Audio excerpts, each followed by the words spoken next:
from shares? Long-term loan. Long-term loan. Okay. Debentures are nothing but borrowed funds, long-term loans taken by the company. Okay. Maybe secured, maybe unsecured.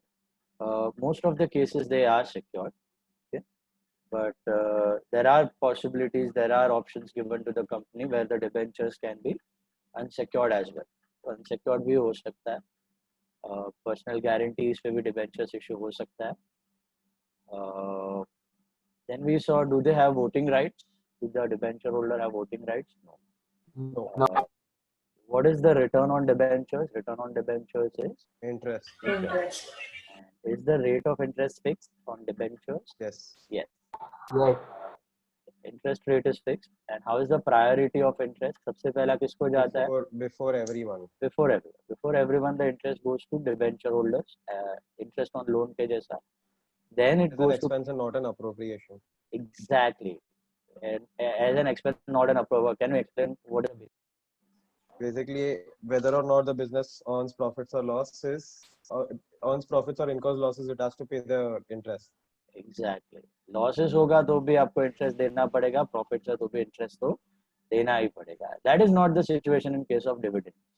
Dividends are possible only in case of losses के case में आप dividends नहीं दे सकते. Whether preference, whether equity, कोई भी dividend आप losses में नहीं दे सकते. And at the time of winding up as well, first money will go always to the debenture holders and then to the preference shares and then to the equity if at all anything is left out. उसके लिए कुछ बचा है. Most of the insolvent companies जो अभी आपको आ रहा है न्यूज़ में and all, जो bankruptcy code में है IBC, insolvent company जो भी bankruptcy में जा रहे हैं present day में, तो सभी जितने भी bankrupt company है, bankrupt मतलब obviously your liabilities are more than your assets. तो उनके जो सॉल्वेंसी प्रोसेस होती है, जो भी बेचने का काम होता है एसेट को और पे ऑफ करने का लायबिलिटी का, तो उसमें एक्सटर्नल लायबिलिटी में ही मान पैसा जाता है. उधर बैंक लोन और एक्सटर्नल लायबिलिटी को ही हेयर कट लेना पड़ता है. मतलब अगर लोन्स आपको चुकाना है समझो 500 करोड़, तो आप मैक्स टू मैक्स उनको 300 करोड़ चुका पाओगे, उधर ही पैसा खत्म. और लोन्स को ही पूरा पैसा नहीं मिलता है, तो प्रेफरेंस और इक्विटी का तो सवाल ही नहीं है. क्या में तो कुछ नहीं आता, तंबूरा. तो जब भी कंपनी इंसॉल्वेंट हो जाता है तभी इक्विटी और प्रेफरेंस तक हार्डली कुछ पैसा बचता है, पहुंचता ही नहीं है. उससे पहले एक्सटर्नल लायबिलिटी पे खत्म हो जाता है बोलने का. ओके, उनको भी कभी कभी 50%, 30% इतने में मानना पड़ता है. 60-70% राइट ऑफ करना पड़ता है in the form of tax. So that's about debentures and it's a type of loan basically. तो टोटल पैसा रेस करने के बदले हमने लोन का पार्ट कर दिया. ओके, लोन का टुकड़ा कर दिया. और जस्ट लाइक शेयर्स, डिबेंचर्स भी आपको एक बैंक एक इंस्टीट्यूशन को सेल करना है, तो डिबेंचर होल्डर बनाना कर सकते हो आप. लाइक शेयर्स में प्राइवेट प्लेसमेंट होता है, और पब्लिक में भी आप रेशियो रेस करके पैसा रेस कर सकते हो, इकट्ठा कर सकते हो. Okay, treatment, accounting entries are all similar. Face value, nothing is given. Then shares, equity shares का face value we assume it to be 10 rupees and debenture and preference shares का we assume it to be 100 rupees. And now एक important point जो debenture को distinguish करता है shares के साथ, shares से अलग करता है, that is what we are going to learn today. क्योंकि बाकी इश्यू तो सेम ही है पूरा. कलम ने एक सम किया था छोटा वाला, application allotment first call second call मंगवाया था, खाली इक्विटी के जगह नाम चेंज कर दिया था डिबेंचर. बेसिकली क्या अलग करता है, क्या डिफरेंशिएटिंग पॉइंट है, उस पर हम लोग फोकस करते हैं. Debentures can be issued at par, premium और discount. Can be issued at par, premium and discount. बोला सर ये तो देखा है हमने शेयर्स में भी. तो yes, shares can be issued at par and premium. Discount बंद हो चुका है शेयर्स. डिबेंचर्स तीनों पे कर सकते हो, par, premium as well as discount. तीनों पे इश्यू हो सकता है, par, premium as well as discount. Now shares का issue price was always determined by its earning.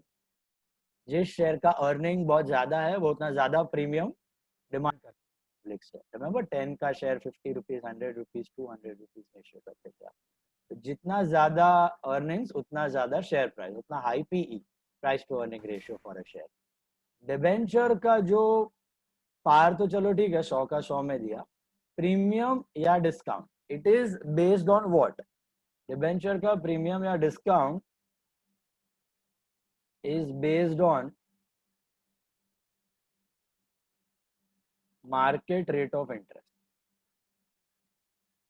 Debenture का प्रीमियम और discount is based on market rate of interest. Now how is that? Simple सा example लो, एक company 10% debenture issue करना चाहती है, उसने decide कर लिया है 10% डिबेंचर, 10% रेट ऑफ इंटरेस्ट देने वाली है वो, okay, and face value of debenture is 100. Now company always pays interest on the face value. Company always pays interest on the face value.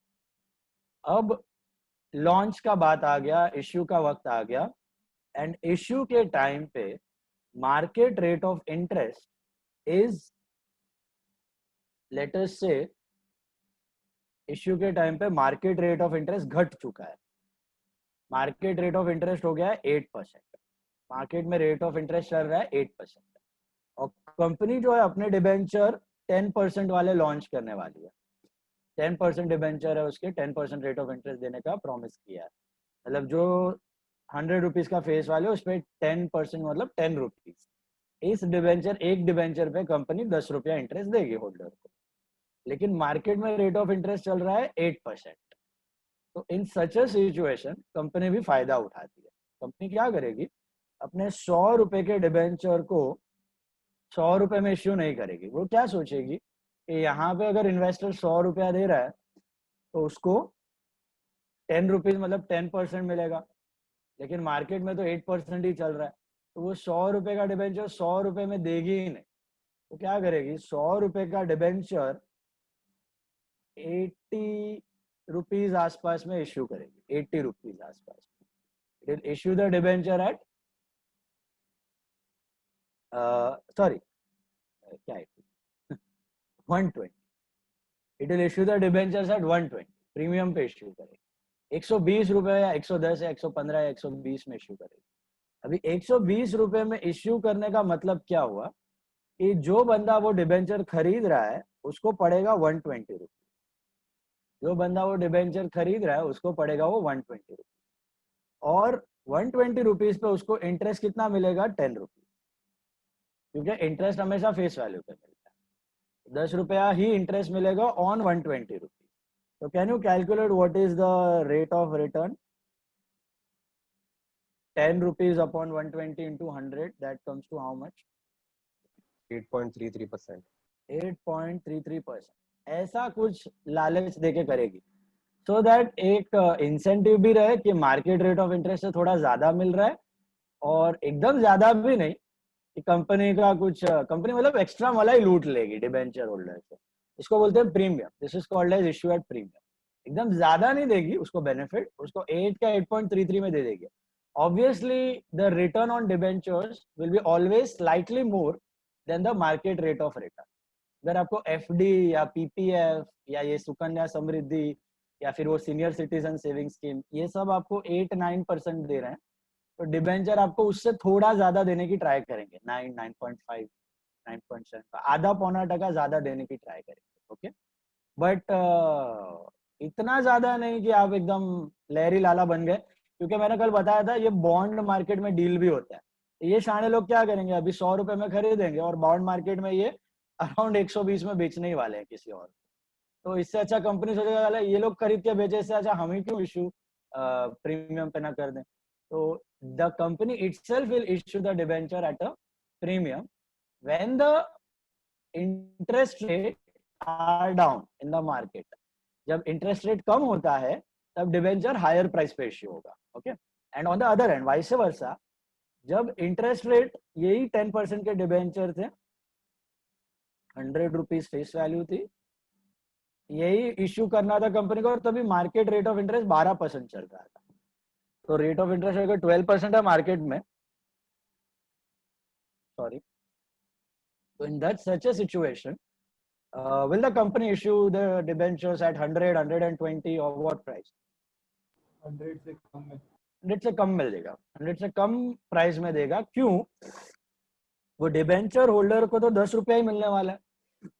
अगर वो 100 रुपए में इश्यू कर रहा है, उसको 10 रुपया मिल रहा है, तो 10% यील्ड हुआ, तो आएगा क्यों आपके पास? वो कहीं और इन्वेस्ट करेगा, पीपीएफ या सुकन्या समृद्धि, जिधर उसको 12% मिले। तो वो उसको अट्रैक्ट करने के लिए कि भैया आजा हमारे डिबेंचर्स खरीद, वो डिबेंचर 100 रुपए के डिबेंचर लेटर से 80 रुपए में इश्यू करेगा। अभी 80 रुपया का भी वो अगर डिबेंचर इश्यू करता है कंपनी, तो मैं अगर होल्डर हूं तो मुझे 80 रुपीज देना है कंपनी को, 100 के डिबेंचर का 80 rupees at a discount. This is what is called as issue at discount. लेकिन इंटरेस्ट तो 10 रुपए ही मिलेगा क्योंकि फेस वैल्यू पे मिलता है।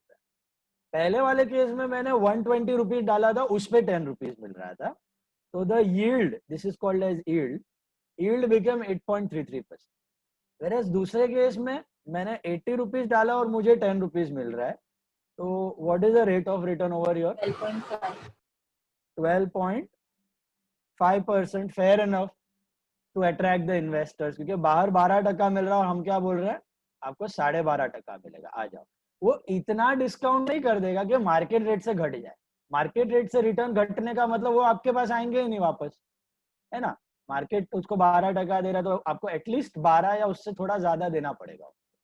वैसे सर ऊपर आइडियली कोई कंपनी ऐसा करेगी ही नहीं ना। क्यों करेगी ही नहीं? करेगी। पे टाइम करते टाइम उनको 100 ही देना पड़ेगा ना, 80 थोड़ी देंगे वो लोग।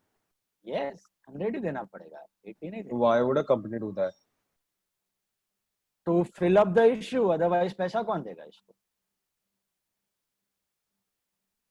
एक तो आपका जो मार्केट रेट है इंटरेस्ट का, ये मार्केट रेट आपको रिस्क थोड़ा कम देता है। FD, government bonds, S senior citizen, Sukanya Samriddhi, इसमें रिस्क बहुत कम है।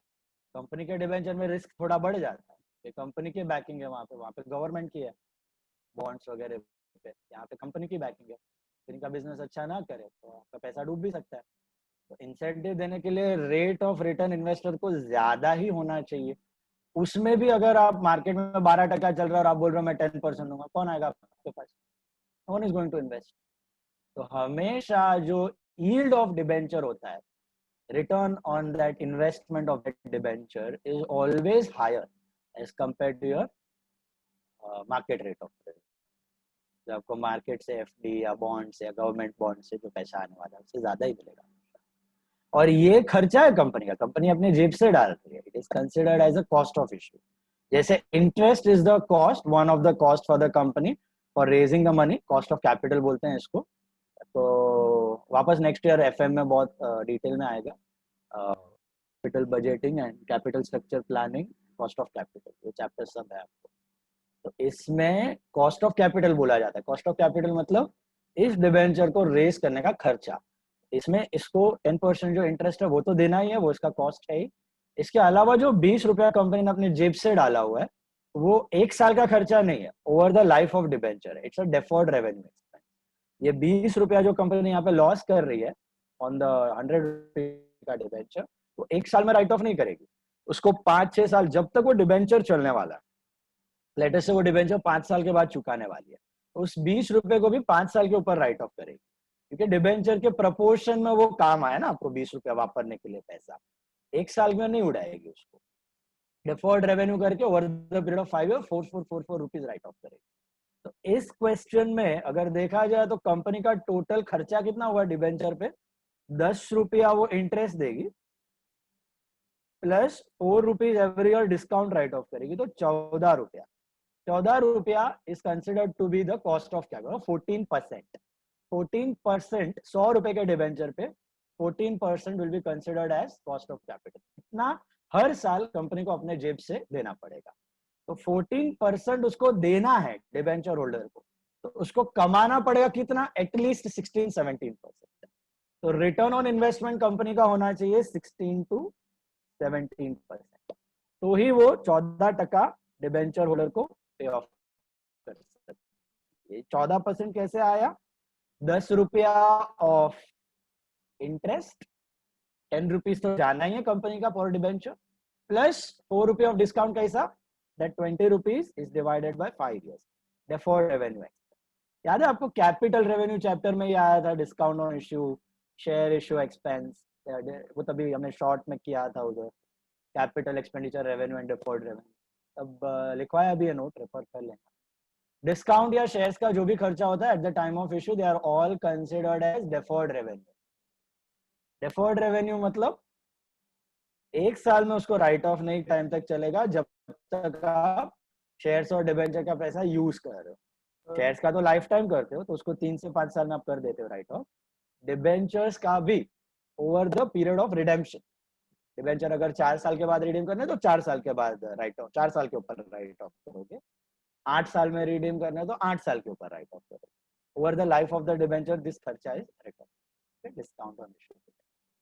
सर ये बॉन्ड की रेटिंग तो पे बेस होती है, बॉन्ड की रेट, रेटिंग रेटिंग ये डिबेंचर की रेटिंग ना, डिबेंचर की rating is based on numerous factors. वो सब तुमको पता है ना, क्रेडिट रेटिंग एजेंसीज ये सब रिसर्च करेंगी कंपनी का।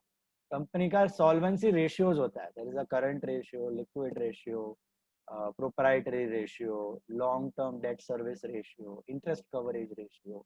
ये सब रेशियो, अभी इंटरेस्ट कवरेज का मतलब net profit before interest upon net profit after interest, how many times it is higher, तो जितना हायर है उतना बेटर है। प्रोप्राइटरी रेशियो होता है 50-60% ओनरशिप कैपिटल चाहिए, 30-40% बोरोड चाहिए। करंट रेशियो देखेगी शॉर्ट टर्म लिक्विडिटी का, तो 1:1 से ज्यादा होना जरूरी है, लिक्विड 1 से ज्यादा होना जरूरी है, sorry current ratio. Liquid ratio 1:1 से ज्यादा होना जरूरी है।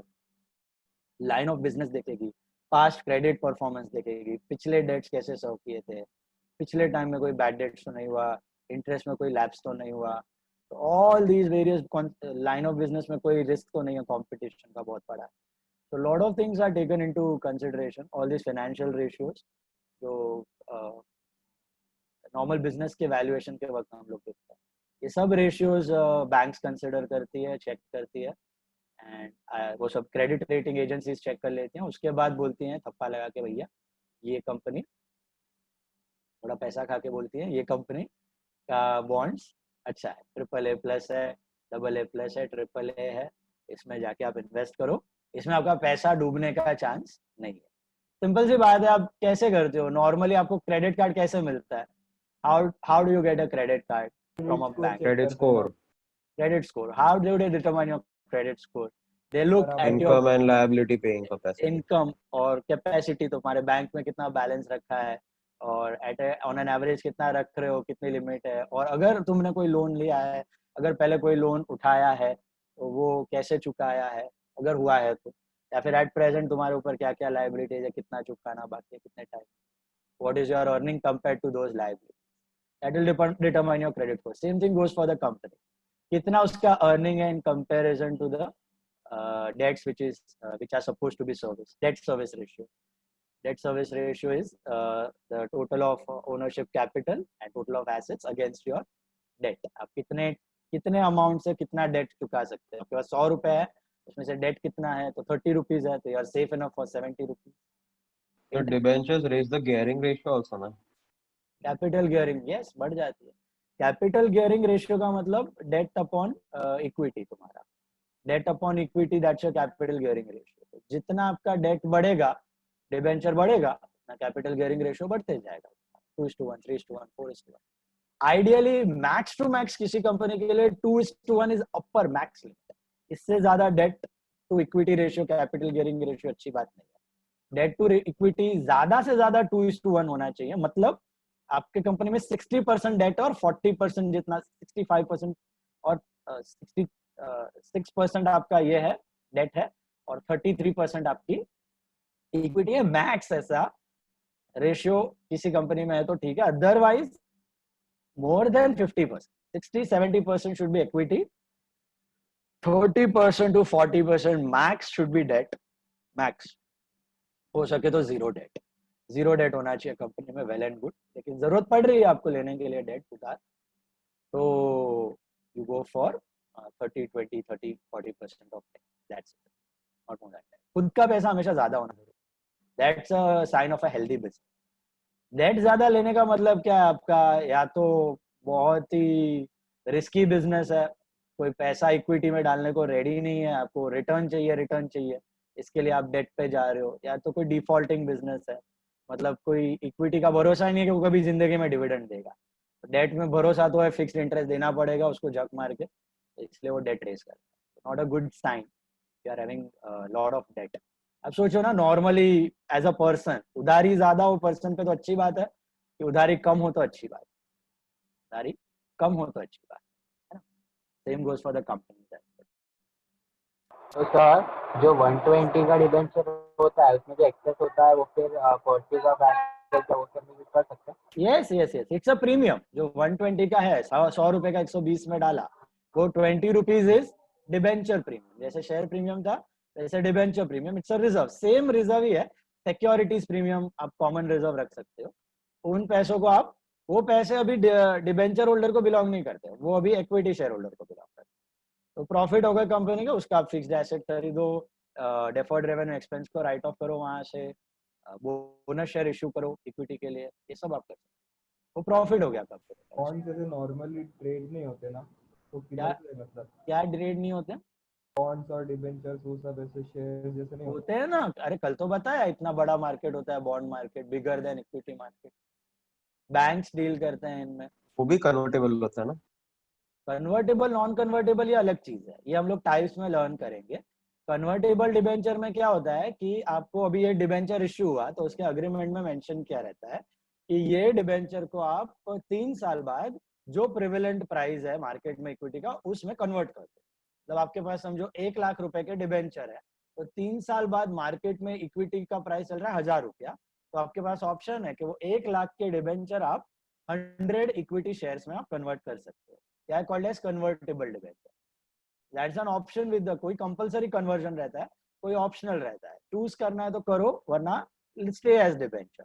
आप अगर इक्विटी में कन्वर्ट हो जाएंगे तो आपको इंटरेस्ट मिलना बंद हो जाएगा, आप अभी इक्विटी शेयर होल्डर बनते हो, ऐसा है, और आप शेयर्स बेच के प्रॉफिट कमा सकते हो। और नॉन कन्वर्टेबल तो नॉर्मल डिबेंचर जो इश्यू करता है, most of the debenture issued are NCDs, non convertible debenture बोलते हैं एनसीडीज। तो जो डिबेंचर है उसको इंटरेस्ट इंटरेस्ट इंटरेस्ट मिलेगा और 5-6 साल बाद रीपे कर देगा उसको पूरा पैसा, इंटरेस्ट तो पे करेगा और जो फेस वैल्यू थी वो फेस वैल्यू रिपे कर देगा, या कोई कोई प्रीमियम पे भी रिपे करते हैं, वो भी लर्न करेंगे हम लोग केसेस। 100 रुपए का डिबेंचर 110 में भी रिपे करेगा 5-6 साल बाद, या 120 रुपए में भी रिपे करेगा 5-6 साल, दैट इज ऑल्सो। तो वो क्लॉज में दिया रहता है आपका। कन्वर्टेबल है तो कैन बी कन्वर्टेड, अनकन्वर्टेबल है तो पैसे का वैसा डिबेंचर में 5-6 साल के बाद आप रिपे कर सकते हो। टाइम लिमिट दी होती है डिबेंचर्स पे, कोई भी डिबेंचर पे इश्यू के करते वक्त ही उसकी रिडेम्पशन की टाइम पीरियड दी होती है कि ये 5 years 6 years 7 years। There is a category called irredeemable debenture. Irredeemable वो रिडीम ही नहीं होगा, लाइफ टाइम के एंड पे लिक्विडेशन के वक्त पैसा आ जाएगा, वैसा बहुत रेयरली कोई इश्यू नहीं करता है। लोन्स है ना, तो लोन्स की लिमिट होती ही है और विथ लिमिट ही इश्यू किया जाता है, 5 years 4 years 6 years 7 years के बाद आप एट प्रेजेंट जब मार्केट बहुत स्लैग चालू था, आईपीओस नहीं आ रहे थे, तभी डिबेंचर के काफी इश्यू आ रहे थे। मैंने आपको बताया था जब मार्केट स्लैग चलता है तभी बॉन्ड्स की डिमांड बढ़ जाती है, और जब मार्केट अच्छा चल रहा होता है सब पैसा इक्विटी में जाता है तो डिबेंचर की डिमांड कम हो जाती है। तो वैसे अभी जब स्लैग सीजन चालू थी लास्ट 1-1.5 साल से, बहुत सारे कंपनीज अपने एनसीडी इश्यू लेके आए थे, 200 करोड़ 300 करोड़ 600 करोड़ 700 करोड़, मन्नपुरम, मुथूट फाइनेंस, एल&टी फाइनेंस, बहुत सारे ये सब फाइनेंशियल कंपनीज थे, एनबीएफसी, जिनको पैसे की लिक्विडिटी की तंगी थी, सब लोगों ने डिबेंचर से पैसा रेज किया 1-1.5 साल में, क्योंकि इक्विटी मार्केट बहुत स्लैग चालू था। तो तभी डिबेंचर की खासी पैसे डालने के लिए पब्लिक रेडी हो जाती है, और तभी वो लोग का इंटरेस्ट रेट भी अराउंड 9%, 9.5, 8.5 ऐसा परसेंटेज ऑफर करते हैं। मैं आपको 2-3 इमेजेस भी सेंड करूंगा ग्रुप में, एक्चुअल इश्यू जैसा दिखता है डिबेंचर का, उसका डिटेल सब दिया रहता है उसमें, फेस वैल्यू, रिटर्न्स क्या है, 10 year टाइम पीरियड, वो सब दिया है उसमें। सेंड इट टू यू, मैं भेजता हूँ।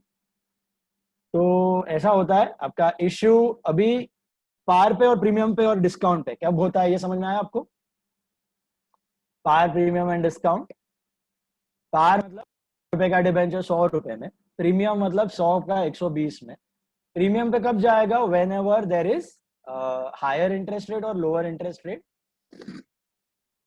in the market, so lower. It's an inverse relation, you can remember this way. If the market rate of interest is lower, debentures will be issued at premium.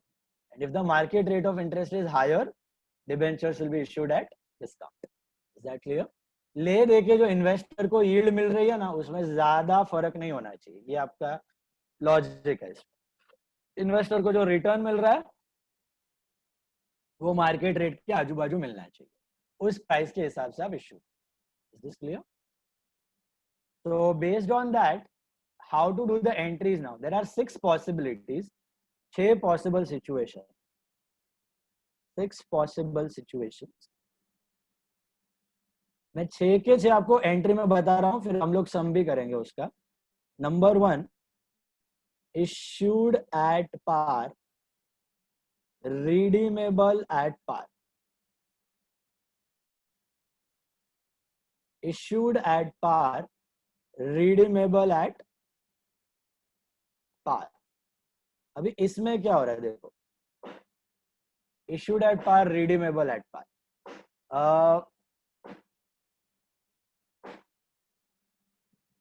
issued at par, redeemable at par का मतलब आपने अभी debentures पार पे issue किए हुए हैं. आपने अभी डिबेंचर्स पार पे इश्यू किए हुए हैं और फ्यूचर में जब रिडेम्पशन की बारी आएगी तब भी आप प्रॉमिस करोगे पार पे रिडीम करोगे. सपोज आपके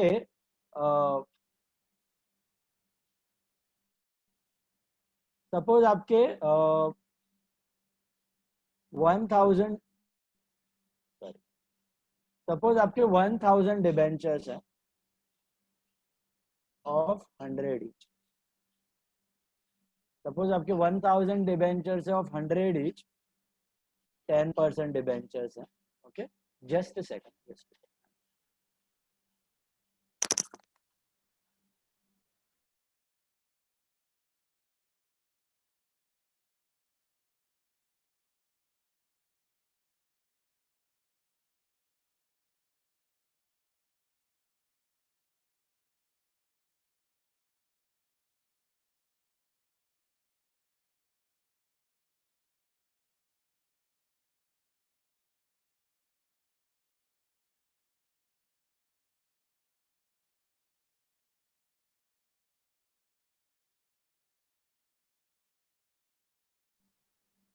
Turn on the videos, guys.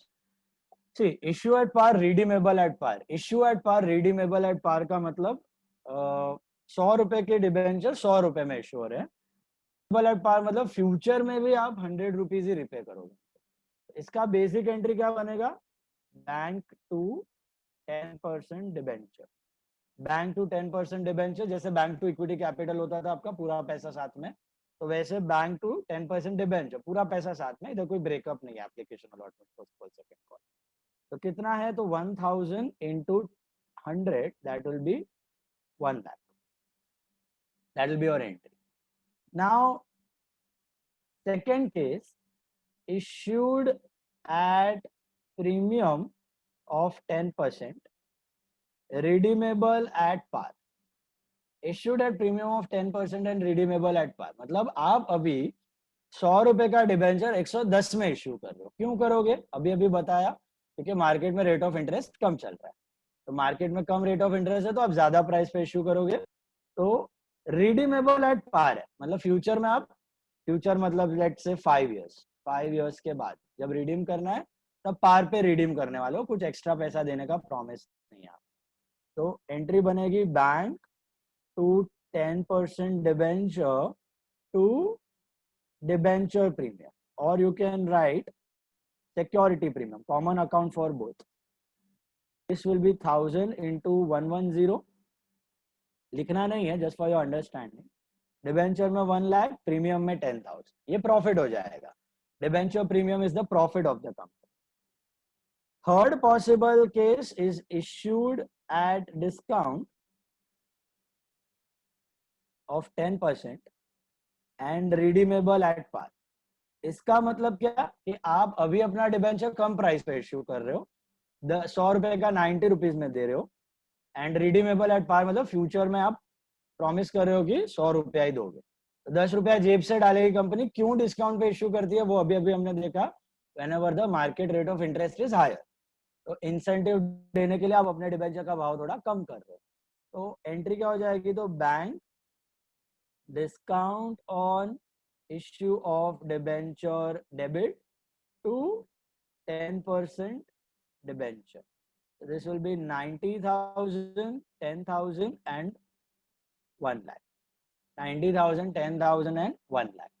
So in this case आप बोल रहे हो कि आपकी डिबेंचर लाइबिलिटी 1 लाख ही है, फ्यूचर में आप 1 लाख दोगे, फिलहाल आप 10,000 लॉस करके दे रहे हो क्योंकि इंसेंटिव देना पड़ेगा, मार्केट में रेट ऑफ इंटरेस्ट ज्यादा है. Is this clear? पहले 3 केस का एंट्री समझ में आया? तीनों केस में redemption was at par. Redemption was at par मतलब इन फ्यूचर 5 साल बाद कितना पैसा देगी डिबेंचर होल्डर को कंपनी पर डिबेंचर? 1 लाख. 1 लाख. ओके, 100 रुपी पर डिबेंचर, टोटल 1 लाख.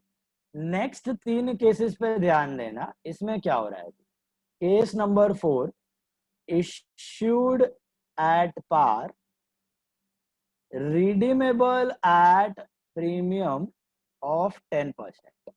इसका मतलब क्या होता है? रिडीमेबल एट प्रीमियम ऑफ 10% का मतलब क्या होता है? यहां पर इश्यू एट पार है, मतलब कंपनी बोल रहे हैं आज आप लोग हम लोग को 100 रुपया दो. सॉरी, तो एंट्री होगी आपकी बैंक टू 10% डिबेंचर 1 लाख रुपए इश्यूड एट पार है. बट यहाँ पे दिख रहा है फ्यूचर में जब आप रिडीम करोगे तब आप प्रीमियम पे रिडीम करने का बोल रहे हो. तो कंपनी क्या बोल रही है कि जब वो पैसे चुकाएगी, रिडीम करेगी, तभी 100 नहीं देगी आपको. कितनी देगी? 110 देगी. 110 देगी. इसका मीनिंग क्या हो गया कि 10 रुपए अपने जेब से डालेगी कंपनी. ओके, 10 रुपए अपने जेब से डाल रही है कंपनी. तो ऐसा मत समझना कि ये कुछ एक्स्ट्रा लॉस है कंपनी का या something like that. Some situations what happens, कंपनी इंटरेस्ट देती नहीं है ऐसे डिबेंचर होल्डर को, बोलेगी आपको कंपाउंड करके एक साथ हम लोग रिडीम करेंगे, तभी प्रीमियम हो जाता है. या तो फिर जो इंटरेस्ट देने वाली है 12%, उसके जगह 11% देगी और 1% जो आपका बच रहा है ना 5 साल का जमा, वो आपको प्रीमियम फॉर्म में दे देगी एट द एंड, कंपाउंड कर. ऐसा कुछ तो डिसाइड कर देती है कंपनी. तो प्रीमियम में रिडेम्पशन का मतलब कुछ ज्यादा नहीं दे रही है कंपनी. आपको जो इंटरेस्ट में मिलने वाला था उसमें मलाई थोड़ा कम मिलेगा और प्रीमियम में आपको एडजस्ट करके दे देगी, लेकिन एक साथ मिलेगा. जब प्रीमियम पे रिडीम होता है तब आपको एक साथ पूरा पैसा मिलता है, और जब इंटरेस्ट मिल रहा है तो आपको सालाना पैसे मिल रहे हैं, पूरे साल मिल रहे हैं. तो ऐसा भी हो सकता है कि इंटरेस्ट देगा ही नहीं और पूरा प्रीमियम दे देगा एंड में कंपाउंड करके, या ऐसा हो सकता है कि इंटरेस्ट भी देगा हर साल और एंड में रिडीम करेगा एट प्रीमियम. कुछ एक्स्ट्रा नहीं, वो एक्चुअली आपके इंटरेस्ट में से ही काटा हुआ है. 12% की जगह 11% देगा, 11% की जगह 10% देगा आपको इंटरेस्ट, और 1% जो आपका है वो 5 साल का मिला के 6-7% कंपाउंड प्रीमियम मिल जाएगा. Is this clear? तो उसकी एंट्री क्या करेगी कंपनी? उसकी एंट्री ऐसी दिखेगी, bank to debenture issued at par है. जब भी ये चीज दिख जाए आपको, ये चीज मतलब रिडेम्पशन एट प्रीमियम, मतलब फ्यूचर डेट पे आप प्रीमियम में रिडीम करने वाले हो, तब आप ये एक एक्स्ट्रा एंट्री करती है कंपनी. एक एक्स्ट्रा एंट्री करती है, loss on issue of debenture account debit 10,000, 10%. All premiums and discounts are calculated on face value. Okay, every discount, every premium, this is always on face value. So 10% मतलब 10,000 of face value, 1 lakh का 10%. 2, premium on redemption of debenture 10,000. तो ये entry क्या हुई? पहली entry तो normal थी, bank to debenture. First entry was normal, that was bank to debenture, पैसा आया, डिबेंचर वाज योर लोन. जो सेकेंड एंट्री था, लॉस को हमने डेबिट किया एंड प्रीमियम को हमने यहाँ पे क्रेडिट कर दिया. इसका मीनिंग क्या हुआ कि ये जो प्रीमियम है, ये लायबिलिटी है. जैसे डिबेंचर लायबिलिटी है, फ्यूचर में आपको 1 लाख रुपया चुकाना है अपने होल्डर्स को, वैसे premium on redemption of debenture is also your secured loan liability, borrowed fund. तो आपकी टोटल लायबिलिटी अभी हो गई 1,10,000 और पैसे कितने आए? 1 लाख. बाकी 10 जेब से देने वाले हो, तो वो हो गया आपका loss on issue of debenture को डेबिट. ये loss on issue of debenture को डेबिट करने का मतलब क्या है? What type of loss is this? This loss is similar to this discount. This loss is similar to this discount on issue of debenture. In fact ये दोनों account के लिए कॉमन अकाउंट आप यूज कर सकते हो. Loss on issue, loss on issue एक common account भी दोनों के लिए आप यूज कर सकते हो. ओके, तो ये खर्चा है जो कंपनी जेब से डाल रही है, एक साल में नहीं दिखाएगी वापस. इश्यू के वक्त खर्चा हुआ है 10,000 रुपया, कितना साल ये खर्चा काम आएगा आपको? 5 साल. क्योंकि 5 साल के बाद आपको चुकाना है ना डिबेंचर को. 10,000 रुपये 5 साल के बाद देना है, तो 5 साल के ऊपर ये खर्चा राइट ऑफ हो जाएगा as your deferred revenue. As your deferred revenue. Is this clear? This is what is called as loss और डिस्काउंट ऑन इश्यू. डिस्काउंट का मतलब अभी कम पैसा आ रहा है, फ्यूचर में 100 दोगे. और लॉस ऑन इश्यू का मतलब अभी 100 रुपये आ रहा है, फ्यूचर में 110 दो. फ्यूचर में 110 दो. वो था सिमिलर. इसी लाइंस पे आपको दो और केसेस हैं. That is issued at premium, क्योंकि मार्केट में रेट ऑफ इंटरेस्ट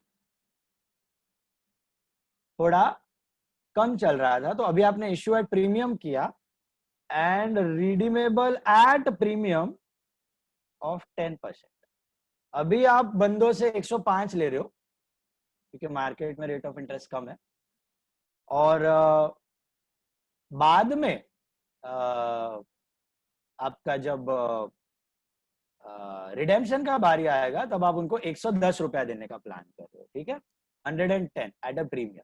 तो इसका एंट्री क्या होगा? तो आपको ऐसे करने का, पहले bank to 10% debenture to debenture premium. ये क्या हो गया? Issue at premium. अब 100 का डिबेंचर 105 में गया तो बैंक में आएगा 1000 इंटू 105, 1,05,000. डिबेंचर में आएगा 1 लाख, प्रीमियम में आएगा 5,000. ये जो डिबेंचर प्रीमियम है, this is the profit of the company. ये प्रॉफिट है. इश्यू वाला प्रीमियम जो शेयर्स पे मिलता है वही है. Belongs to the company. ये वापस चुकाने की जरूरत नहीं है, रिजर्व्स का हिस्सा है. This premium is a part of reserves, reserves and सब. अभी फ्यूचर चेक करना है. फ्यूचर में how are you going to redeem the debenture at 10% premium? तो इसके लिए एक एक्स्ट्रा एंट्री कंपनी मार देगा, loss on issue of debenture debit, ये जो मैंने ऊपर मारा था, to premium on redemption of debenture. ये कितना है? 10%, मतलब 10,000. दोनों में 10. Loss on issue debit bye 10, premium on redemption credit by 10. इसका मीनिंग वही सेम. फ्यूचर में 10 रुपीज एक्स्ट्रा देना है, 10,000 का लायबिलिटी बढ़ गया. So this premium is a liability. This premium on redemption of debenture is a liability. This premium, दो premium दिखाई दे रहे हैं आपको. एक debenture premium like share premium, और दूसरा दिख रहा है premium on redemption of debenture. दोनों अलग है. स्टूडेंट का इसमें भोपाड़ा हो जाता है, गड़बड़ हो जाता है. ध्यान रखना, एक है डिबेंचर प्रीमियम, एक है premium on redemption of debenture. Debenture premium का मतलब इश्यू पे मिला प्रीमियम, एक्स्ट्रा जो मिल रहा है वो वापस देने की जरूरत नहीं है आपको, वो आपका प्रॉफिट है. That's your reserve. Whereas एक फ्यूचर वाला जो प्रॉमिस कर रहे हो, premium on redemption of debenture, वो आप अपने जेब से दे रहे हो, इसलिए आपने ये लॉस को डेबिट किया हुआ है. पैसे नहीं आ रहे हैं. आप लॉस डेबिट और प्रीमियम क्रेडिट. वो लॉस आपका एक फिक्टिशियस एसेट है, डिफर्ड रेवेन्यू एक्सपेंडिचर है. वैसे आपका एक एसेट बढ़ा और सामने लायबिलिटी बढ़ गई in the form of premium on redemption of debenture. तो यहाँ पर फ्यूचर में आपको कितना पैसा देना है डिबेंचर होल्डर को? सर ये लॉस ऑन इश्यू क्या होता है? Loss on issue is an expense company का, जैसे डिस्काउंट ऑन इश्यू था. फ्यूचर का एक्सपेंस है ना ये. आपको मालूम है कि 5 years later you are suppose to pay 10,000. You are not getting any money. 10,000 आपको मिल नहीं रहा है अभी. बाद देना है, चलो 1 साल बाद आपको 5,000 देना है, तो आप प्रोविजन करके दिखा दो ना as a loss table. Conservatism, show your expense in advance. 2 साल बाद देना है तो उतना प्रोविजन करके दिखा दो. ये 5 साल बाद देना है, 5 साल बाद देना, उसका प्रोविजन करके दिखाना पड़ेगा. लेकिन 1 साल में नहीं दिखाओगे ये provision. You will show this expense as a deferred revenue expense, क्योंकि इसका बेनिफिट भी आपको 5 साल के ऊपर मिल रहा है. बेनिफिट कैसे 5 साल के ऊपर मिल रहा है? डिबेंचर का पैसा यूज कर रहे हो, जिससे आपका सेल होगा, सेल होगी इनकम होगा, तो इनकम भी आपकी 5 साल के ऊपर जनरेट होगी। इनकम भी 5 साल के ऊपर होगी तो खर्चा भी 5 साल के ऊपर। या giving this money from your own pocket basically. जब आपने अगर सपोज डिस्काउंट दिखाया ही नहीं, बैंक टू डिबेंचर मार दिया, तो 5वें साल के एंड में तो आपको देना ही है 10,000 एक्स्ट्रा, तभी सडन खर्चा हो जाएगा ना 10 का। तो सडन खर्चा अवॉइड करने के लिए उसको पहले ही डेबिट करके दिखाओ डिस्काउंट, और थोड़ा थोड़ा थोड़ा पीएनएल में राइट ऑफ करो, सडन बर्डन ना आए आपके प्रॉफिट। तो ये वाला लॉस बोलो या फिर आपका डिस्काउंट बोलो, both are deferred revenue expenditure to be written off over the life of debenture. उसके बाद लास्ट केस आता है, क्या हो सकता है? 6th केस गेस कर सकते हो on the same line? What will be the 6th case?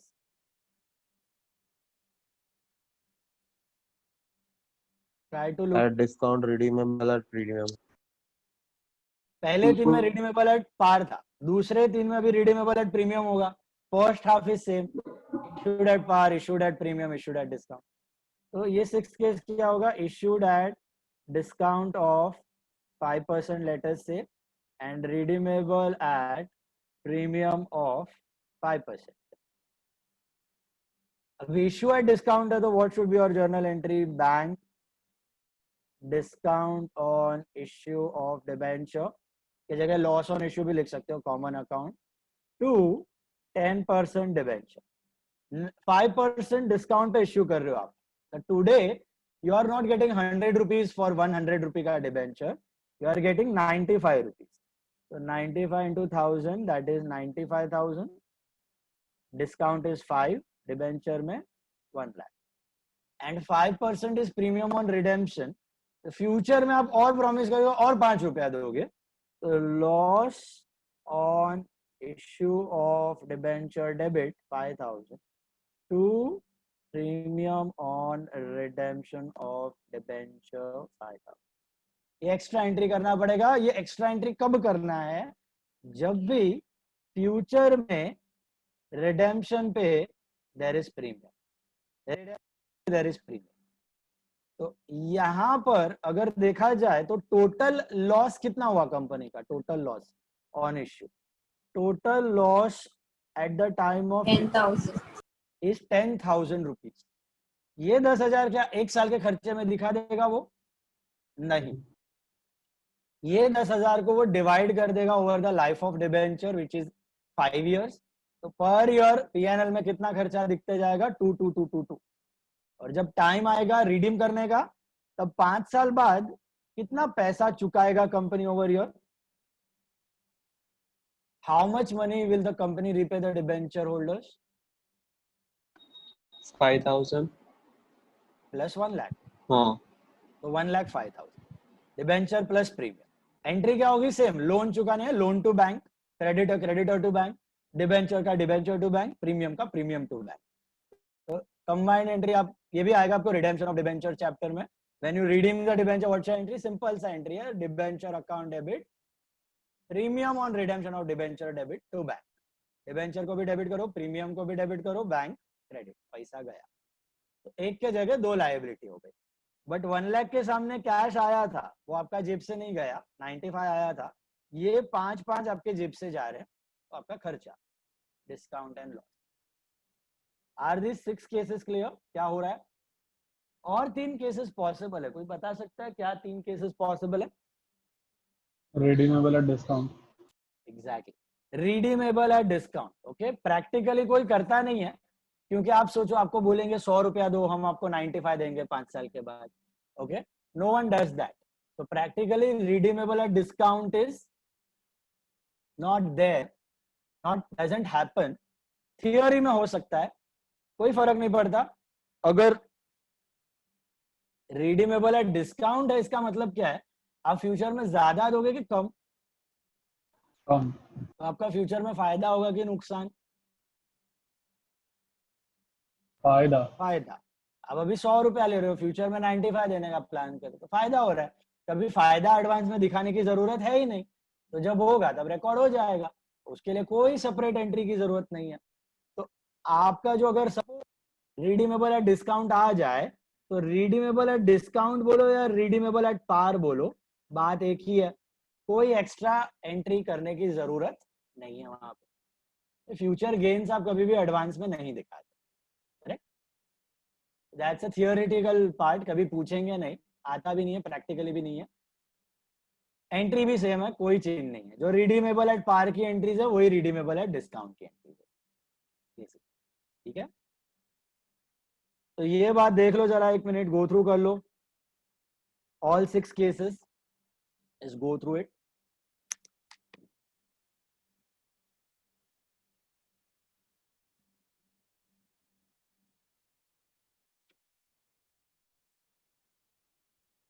We start with the problems then. लिखने का है? नहीं नहीं नहीं नहीं नहीं, समझने के लिए खाली, क्या डेबिट क्या credit, what is discount on issue, what is loss on issue, what is premium on redemption, what is debenture premium, इन चारों का मीनिंग समझ में आ रहा है? हाँ, यही यही है। डिस्काउंट और लॉस का कंबाइन कर सकते हैं। Yes, loss common account you can use. Loss on issue of debenture is a common account that you can use.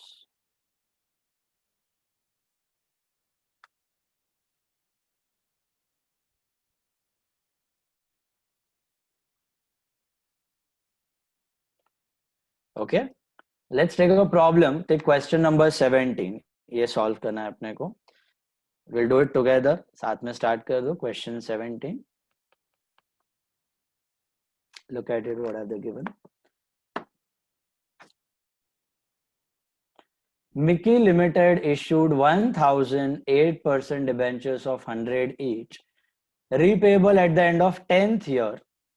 Past journal entries assuming that. We all 6 cases which we discussed just now. Okay. 1,008% debenture common issue है सब में, face value 100 रुपया है. First case. First one, sorry. Issued at 5% discount, repayable at par. Issued at 5% discount, repayable at par. So think about it. What should be the journal entry in case 1? क्या होनी चाहिए? Bank account debit to 10% debentures. Loss account debit to 10% debentures. हाँ, bank loss to debenture. Discount को आप loss में भी डाल सकते हो या डिस्काउंट भी लिख सकते हो. जनरली ऐसा पैटर्न रहता है, इश्यू का डिस्काउंट है डेबिटेड टू डिस्काउंट, रिडेम्पशन का है तो भी debited to loss. Discount on issue of debenture account debit to 10% debenture account. Is there any need of any separate entry for redemption at par? 8%. 8% Okay. Is there any separate entry needed for redemption at par? No. No. Amounts क्या होंगे आपके? 1,000 into 100, that's 1 lakh का 5%. Bank में आएगा 95, discount is 5 and then 1 lakh. Narration is ditto same, मैं खाली first one का लिख रहा हूँ just for your understanding. बाकी सबका ditto same है. छापो file the question being issue of 1,000 8% debenture of 100 each at par, at discount, redeemable at par, redeemable at par. Okay, Journal of Mickey Limited.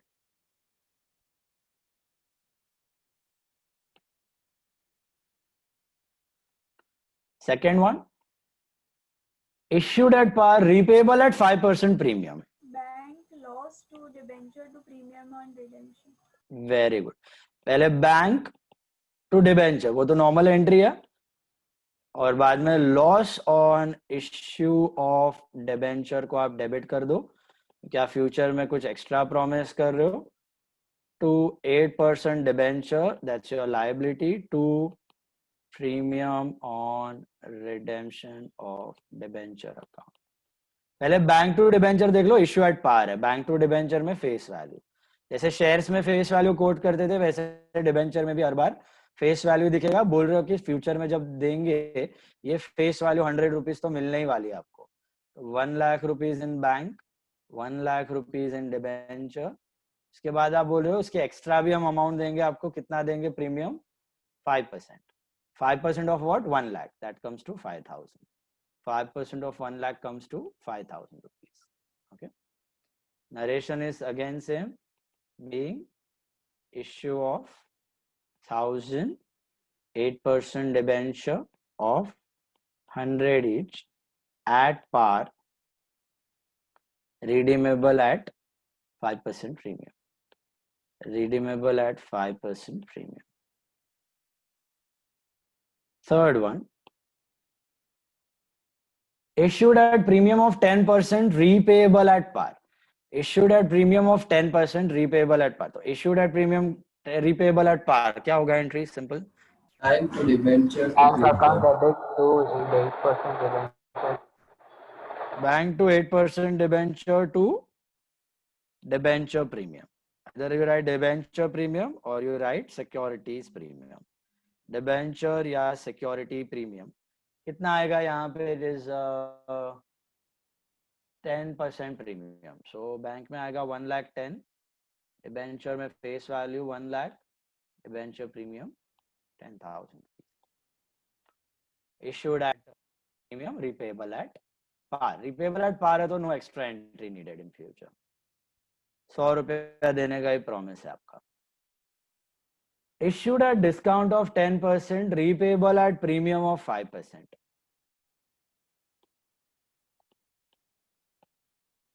Issued at discount of 10%, repayable at premium of 5%. Entry क्या बनेगी? Bank sir B वाले का repayable नहीं करना. Repayable नहीं 10 years के बाद है. अभी तो आपको पूरा चैप्टर में इश्यू ही है, आपको रिडेम्पशन नहीं है. फुल चैप्टर ओनली इश्यू का एंट्री. पूरा इश्यू जो पैसा रेस किया उसी का है. 5 साल बाद 10 साल बाद जब रिडीम करें तब वो एंट्री जाएंगी डिबेंचर टू बैंक वाली. वो अभी है ही नहीं है चैप्टर में. वो redemption of debenture, buy back of debenture, buy back of shares next year you have, in that you have to do that. इधर खाली इश्यू करके छोड़ देने का, खत्म. और इंटरेस्ट का भी नहीं करना है. मैंने बोला था इंटरेस्ट का एंट्री तभी करना when it is specified. Specify नहीं किया तो इंटरेस्ट का भी करने की जरूरत नहीं. तो खाली issue. Bank discount on issue of debenture account debit. Then what? One more item, because you are promising to pay something extra. Loss. Loss to premium. Loss to premium ये extra entry है. तो ये loss to premium company 10 साल बाद नहीं करेगा, अब भी कर रहा है. अब भी ये लॉस दिखा रहे हो और 10 साल के ऊपर इसको डिफर्ड रेवेन्यू के जैसा थोड़ा थोड़ा राइट ऑफ करोगे वाया पीएनएल. तो to 8% debenture to premium on redemption of debenture. पहले तो इश्यू का देख लो. इश्यू का प्रीमियम कितना है? इश्यू का डिस्काउंट इज 10%. तो बैंक में आएंगे 90,000, इश्यू का डिस्काउंट 10,000 और डिबेंचर में 1 लाख. बराबर है. और रिडेम्पशन का प्रीमियम कितना है? रिडेम्पशन का प्रीमियम इज 5%. तो 5,000. लॉस टू प्रीमियम ये चिपक के ही रहेगा. वो प्रीमियम का करस्पॉन्डिंग एंट्री लॉस ही है. ये लॉस होके अपने जेब से फ्यूचर में हम लोग प्लान कर रहे हैं देने का पैसा. Then issued at 5%, repayable at a premium of 10%. Issued at premium का एंट्री क्या होता है? पहले bank to 8% debenture to debenture premium. और ये लॉस क्योंकि फ्यूचर में एक्स्ट्रा देने वाला. Loss on issue debit to premium on redemption of debenture. अभी इश्यू का प्रीमियम कितना था? Issued at premium of 5%. तो बैंक में ऑब्वियसली 1,05,000 मिला है आपको, है ना.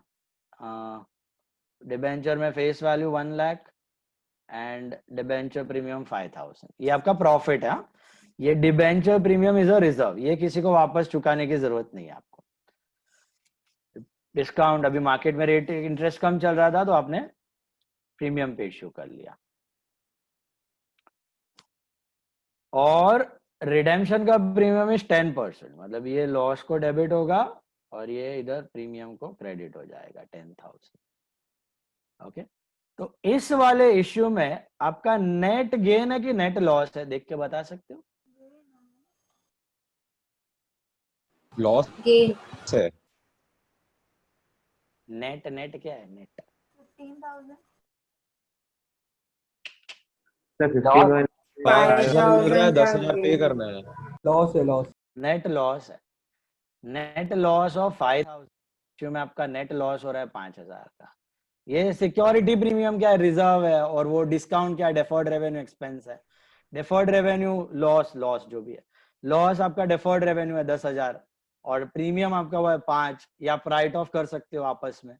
तो नेट क्या बचा? डेफर्ड रेवेन्यू बचा 5,000, वो आपको राइट ऑफ करना पड़ेगा. नेट लॉस तो क्रेडिट वाली एंट्रियों में से गेन के लिए क्या नहीं गिनने का है? मतलब डिबेंचर प्रीमियम और premium on redemption of debenture है. हाँ, तो डिबेंचर प्रीमियम वो गेन है, वो प्रॉफिट है, वो रिजर्व है. वो तुमको किसी को वापस देने की जरूरत नहीं है फ्यूचर में. Premium on redemption of debenture है ना, premium on redemption of debenture, ये वाला, ये तुम्हारा लायबिलिटी है, ये रिजर्व नहीं है, खुद का प्रॉफिट नहीं है. ये जैसे डिबेंचर का पैसा तुमको फ्यूचर में देना बाकी है ना 1 लाख, वैसे ये premium on redemption of debenture ये फ्यूचर में देना बाकी है 5,000. वो तो कैलकुलेशन में नहीं आएगा. किस कैलकुलेशन में? वो नेट लॉस है नेट गेन ढूंढने के लिए. हाँ, नेट लॉस या नेट गेन के लिए क्या देख रहे हो? खाली रिजर्व एंड लॉस देख रहे हो ना, रिजर्व एंड लॉस. रिजर्व कितना है इधर तुम्हारा? फायदा कितने का हुआ? खुद का प्रॉफिट 5,000 और लॉस कितने का हुआ यहाँ पे? 10,000. 5 - 10. लाइबिलिटी एसेट से प्रॉफिट लॉस थोड़ी मिलता है. लाइबिलिटी एसेट तो पोजीशन दिखाती है, कितना पैसा देना है, कितना मिलना बाकी है. Reserves and loss, reserve income and expense, profit is a result of incomes and expenses. Okay. तो यहाँ पे आपका गेन हो रहा है, रिजर्व हो रहा है इनकम का 5,000 और लॉस हो रहा है आपका 10,000. Then issued at par, repayable at par का क्या हो जाएगा आपका? सिंपल बेसिक एंट्री, प्लेन वाली ना. This is bank to 8% debenture account, that is 1 lakh.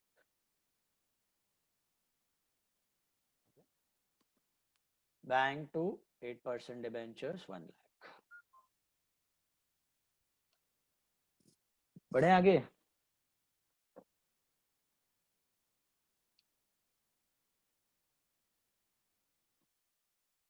Okay, I want you all to try this sum on your own.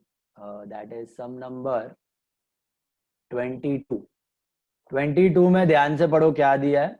Balance sheet भी है, you can leave 2 sides for balance sheet or just continue, no problem. Not in this sum. 22nd balance sheet, या तो फिर and में सबका balance sheet कर रहे हो तभी नंबर दे देना खाली. ओके, 22nd में पढ़ो क्या दिया है. Abhijit Limited issues 10,000 10% secured debenture of 100 each.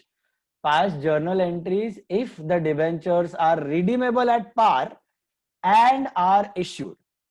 तो पहले 3 सिचुएशन में हाउ इज द रिडेम्पशन? पार. तो फ्यूचर में कोई एक्स्ट्रा प्रॉमिस नहीं कर रहे हो आप देने का. तो and are issued मतलब and are issued at par and are issued at discount of 2% and are issued at premium of 3%. तो पहला 3 केस समझ में आया? issue at par, redeemable at par. issue at discount, redeemable at par. issued at premium, redeemable at par. Also show how the entries will be made if the debentures are redeemable at 5% premium and are issued at par and discount of 2%. मतलब next 2 case क्या? Issued at par, redeemable at premium of 5%, discount of 2%, redeemable at premium of 5%. तो पहले 3 case में redemption is at par, next 2 case में redemption is at premium of 5%. Try. All cases we are issuing 10,000 debentures of 100 each. 10,000. Secured debenture है तो secured लिखने का. हाँ, लिखते वक्त 10% secured debentures, 10% secured debentures. Okay, wherever you are writing debenture उसके जगह 10% secured debenture. Secured मतलब गिरवी लग के, कुछ एसेट का मॉर्गेज है या फिर फ्लोटिंग चार्ज है तो स्टॉक या डेटर्स पे, फिक्स्ड चार्ज है तो एसेट मशीनरी प्लांट लैंड पे सिक्योरिटी दे के आपने डिबेंचर रेज किया हुआ है. जब अगर नहीं रिपे कर पाओगे तो वो सिक्योरिटी बेच के आपको चुकाना पड़ेगा पैसा. So start. Five entries you will have. All cases it is 10,000 debentures, 10% debenture. Secured है. Better write the term secured. Sir इसमें डिस्काउंट भी लिख सकते हैं और लॉस भी लिख सकते हैं ना. डिस्काउंट के लिए डिस्काउंट भी या लॉस भी, both are fine. तो लास्ट वाले सम का लास्ट एंट्री दिखाओ ना. Bank to debenture 1 lakh. Okay. Issued at par, repayable at par. Issued at par है ना, वो कर देने का. Repayable at par का तो कुछ एक्स्ट्रा एंट्री का जरूरत नहीं है आपको.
सर इसमें Yeah. सबसे ज्यादा लॉस अगर issue at discount and redeemable at premium.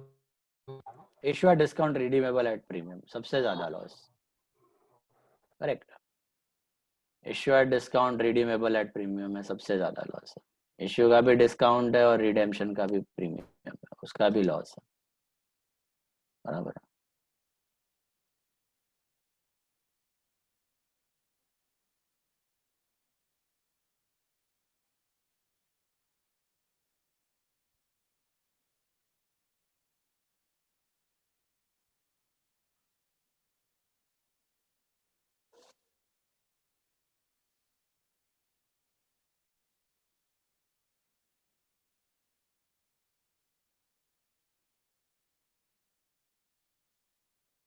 Sir third entry क्या आएगा इस बैंक टू डिबेंचर प्रीमियम ना.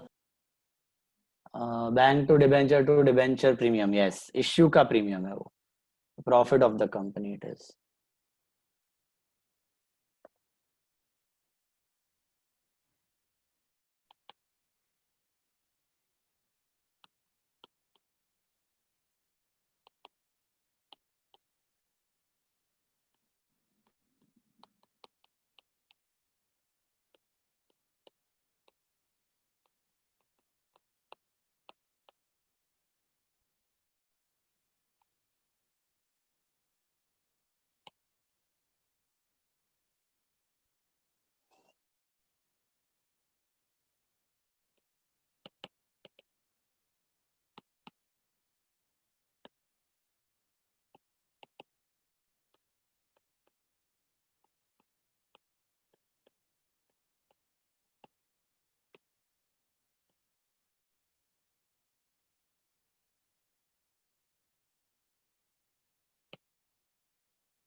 check the answers.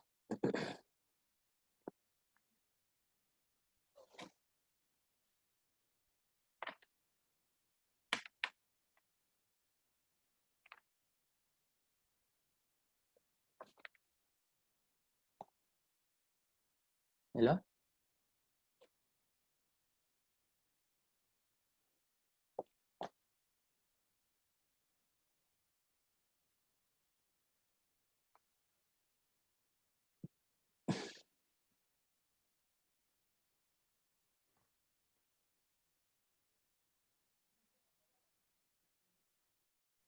Comfortable with this type, all of you? What all the entries? 21st sum is for homework. अच्छा, homework में कोई doubt? Paper का sum आया दोनों? सर पेपर में प्रॉफिट में 7500 आ रहा है, आंसर 7000 दिया है. सॉरी 7000 आ रहा है, आंसर 7500 दिया है. Which question? सर एक सेकंड.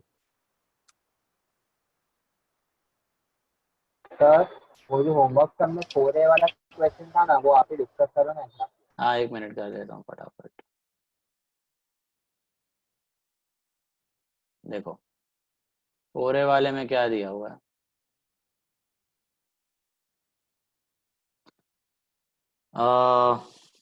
पीयूष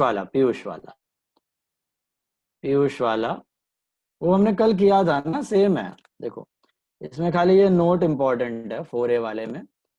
पीयूष लिमिटेड का company with N authorised share capital of 2 crore in equity shares of 10 each, मतलब 20 लाख शेयर्स हैं, of which 15 lakh shares had been issued and fully paid till 30. वो हो चुका है. The company proposed to make a further issue of 1,30,000 shares of 10 each at a price of 12 each, मतलब premium पे, and the arrangement of the payment being as follows: 2 per share on application,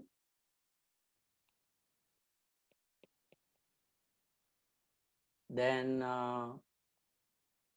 5 per share on allotment, that is 3 plus 2. Final call balance to be received before 30th April, that is I think 5 plus 2 7 plus 5. 5 is rupees first and final call, 5 rupees. 420 का application आ गया. 420 मतलब issue is over subscribed. 3 categories A, B, C. Category 1, those who had applied for 20,000 shares received the same allotment of 20,000. Application of 1 lakh received 1 share for every 2 applied. 1 lakh का 50,000 allot हुआ है, and applicants of 3 lakh were allotted 1 for every 1 for every 5. So this is 3 lakh का 60,000 allot हुआ है. 60 plus 50 110 plus 20 130, 120 plus 3 lakh 4 lakh 20. ये tally हो गया आपका. अभी यहाँ पर इसका तो कोई एक्सेस नहीं है. इसका जो एक्सेस है क्या दिया है पॉइंट नंबर 2 में, 1 लाख शेयर्स का जो है उसका एक्सेस क्या किया आपने, was used to reduce the allotment amount. तो इसका एक्सेस गया अलॉटमेंट में. तो इससे एप्लीकेशन कितना आया होगा, 1 lakh into 2 lakh less application required कितना होगा, 50,000 into 2, 1 lakh. एक्सेस कितना, 1 lakh. ये कहानी खत्म. दूसरा जो सीन है 3 लाख वाले का, उसका क्या बोल रहा है आपको कि excess money on allotment was retained by the company, excess being returned to the applicant. Same मतलब एप्लीकेशन का एक्सेस अलॉटमेंट में पूरा एडजस्ट किया और उसके बाद रिफंड किया. तो ये लोग ने कितना एप्लीकेशन भरा है, 3 लाख into 2 6 लाख. ये लोग से रिक्वायर्ड था 60,000 into 2 120,000. इनका 4,80,000 एक्सेस हो गया. और अब अलॉटमेंट रिक्वायर्ड कितना है इनसे, 60,000 into 5, दैट इज 3 लाख. तो ये पूरा एडजस्ट होने के बाद 1,80,000 इनका फिर भी बचता है, ये आपने रिफंड कर लिया. तो पहला जर्नल एंट्री होगा आपका bank to equity application, that will be 4,20,000 into 2 8,40,000. Okay. Second entry is very important. Equity share application 8,40,000 to equity share capital जो required था 130,000 into 2 260,000 to bank कितना रिफंड हुआ है 180,000 to allotment you have adjusted इसका 1 लाख और इसका 3 लाख तो 4 लाख ये टोटल टैली होना चाहिए आपका. Third entry is equity share allotment to equity share capital to share premium. ये प्रीमियम भी है 130,000 इंटू 5 650 यहाँ पे आ गया.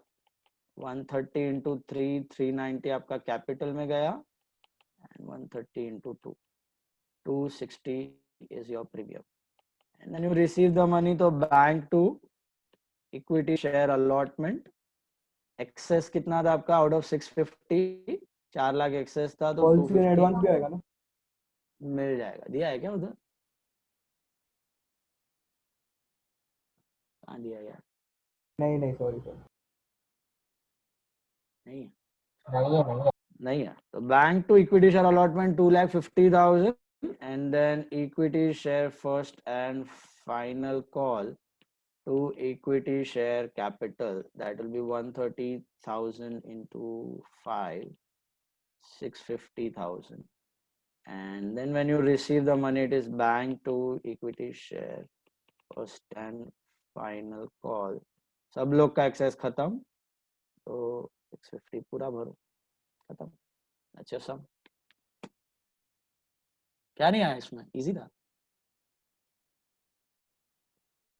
वो मैंने सर वो 4 लाख वो एडजस्ट करना था ना उधर कॉल से एडवांस लिख दिया पता नहीं.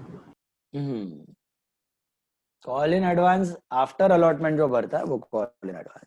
सेकंड एंट्री में कुछ मिस्टेक था अभी समझ गया वो बैंक में. अभी समझा बराबर. दूसरा सम आया दूसरा कॉल इन एडवांस वाला. दूसरा सम आया calls in advance. All of you videos on करो यार. Come on. मिला कॉल इन एडवांस. रक्षित, यश पटेल, प्रियल, सात्विक.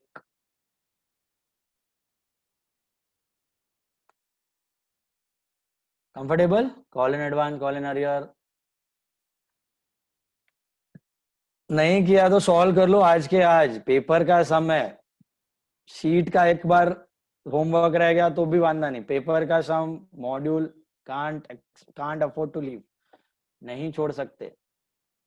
ट्रेंड है वो एक बार आना ही चाहिए आपको.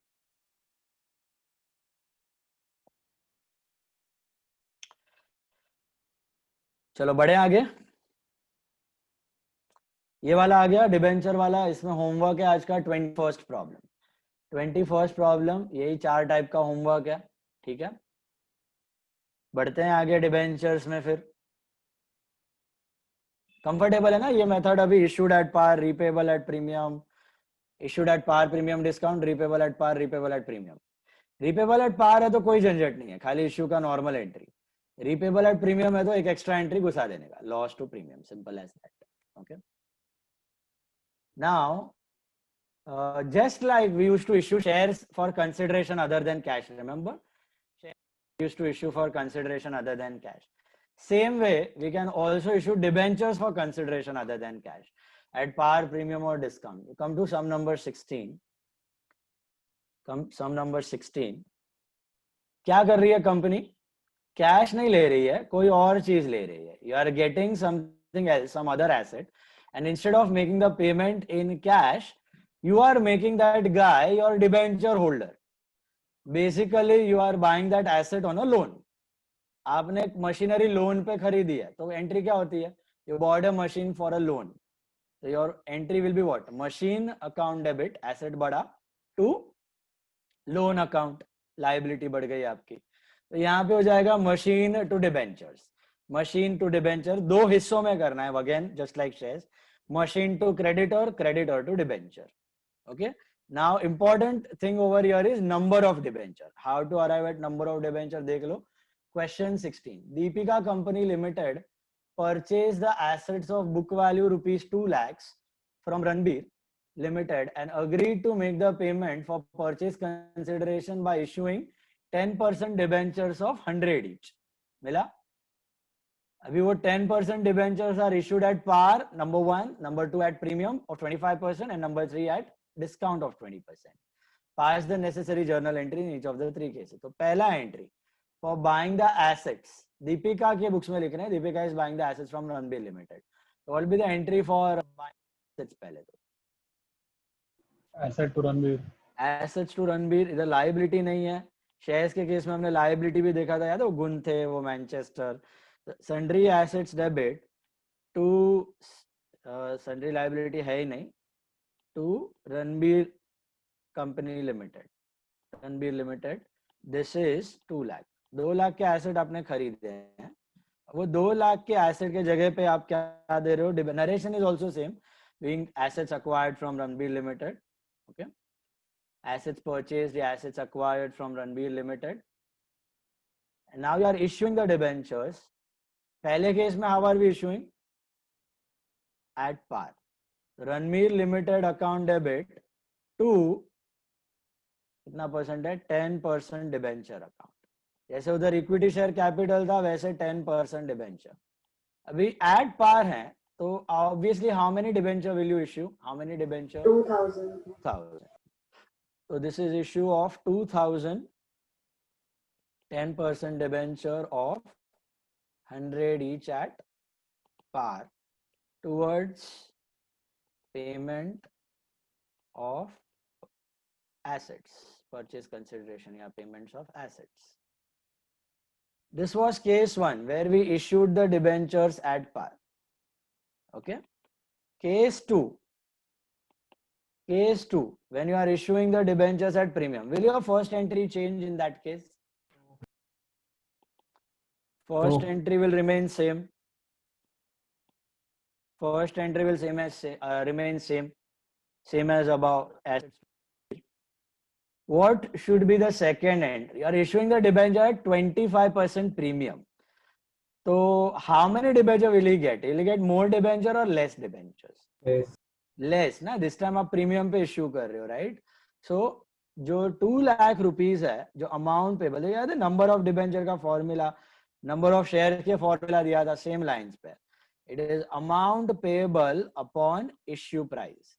Amount payable upon issue price. 2 lakh रुपए आपको देने हैं. How are we paying them?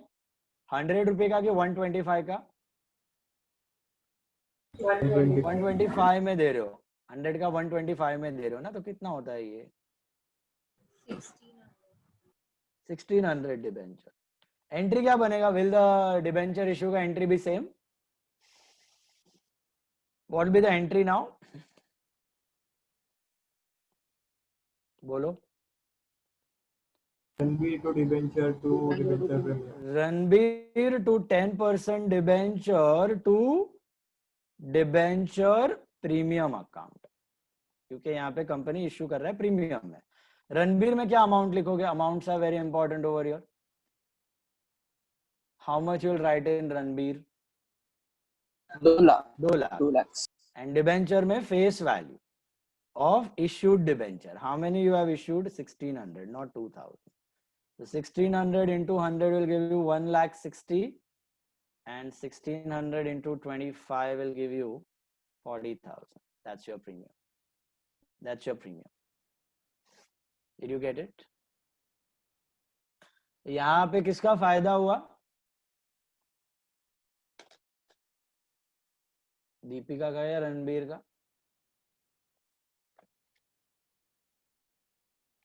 बोलो. Deepika. They got assets of 2 lakhs, but liability जो होल्डर है, डिबेंचर होल्डर, उसको कितना चुकाना है फ्यूचर में? 160. 40,000 रुपया प्रॉफिट हो गया कंपनी का. ऐसे भी सोच सकते हो एसेट ज्यादा है, लाइबिलिटी कम हुई, आपका गेन हो गया 40,000 का यहाँ पे. Got it? थर्ड केस में क्या हो रहा है? बताओ. थर्ड केस में क्या हो रहा है? केस 3 में क्या हो रहा है? रणवीर का फायदा। रणबीर का lost फायदा to होगा। debenture। ओके, इधर दीपिका का नुकसान हो गया, इधर आपका डिवेंचर लॉस पे इश्यू हो रहा है। तो how many debentures will be issue now? Can you guys tell me number of debenture? 2500, same 2 formula lakh अपना। upon 80। हाँ, amount payable upon issue price. देना है 2 लाख और कितने में दे रहे हो डिवेंचर अभी? 80। 80, 20% डिस्काउंट। क्यों ये डिस्काउंट में इश्यू किया होगा कंपनी ने? क्योंकि मार्केट में क्या होगा? रेट ऑफ इंटरेस्ट बड़ा होगा। बड़ा होगा, ज्यादा होगा। ओके, तो ज्यादा रेट ऑफ इंटरेस्ट चल रहा है तो आपको डिस्काउंट में इश्यू करना पड़ा। कितना था ये? 2500 डिबेंचर। अभी एंट्री क्या बनेगी आपकी यहाँ पे? पहली एंट्री तो सेम है, assets to Ranbir. What will be the second entry? Ranbir limited account debit, इसको तो सेटल करना है। और क्या आएगा बोलो? Discount on issue of debenture debit to, कितना परसेंट है यहाँ पे? दिस इज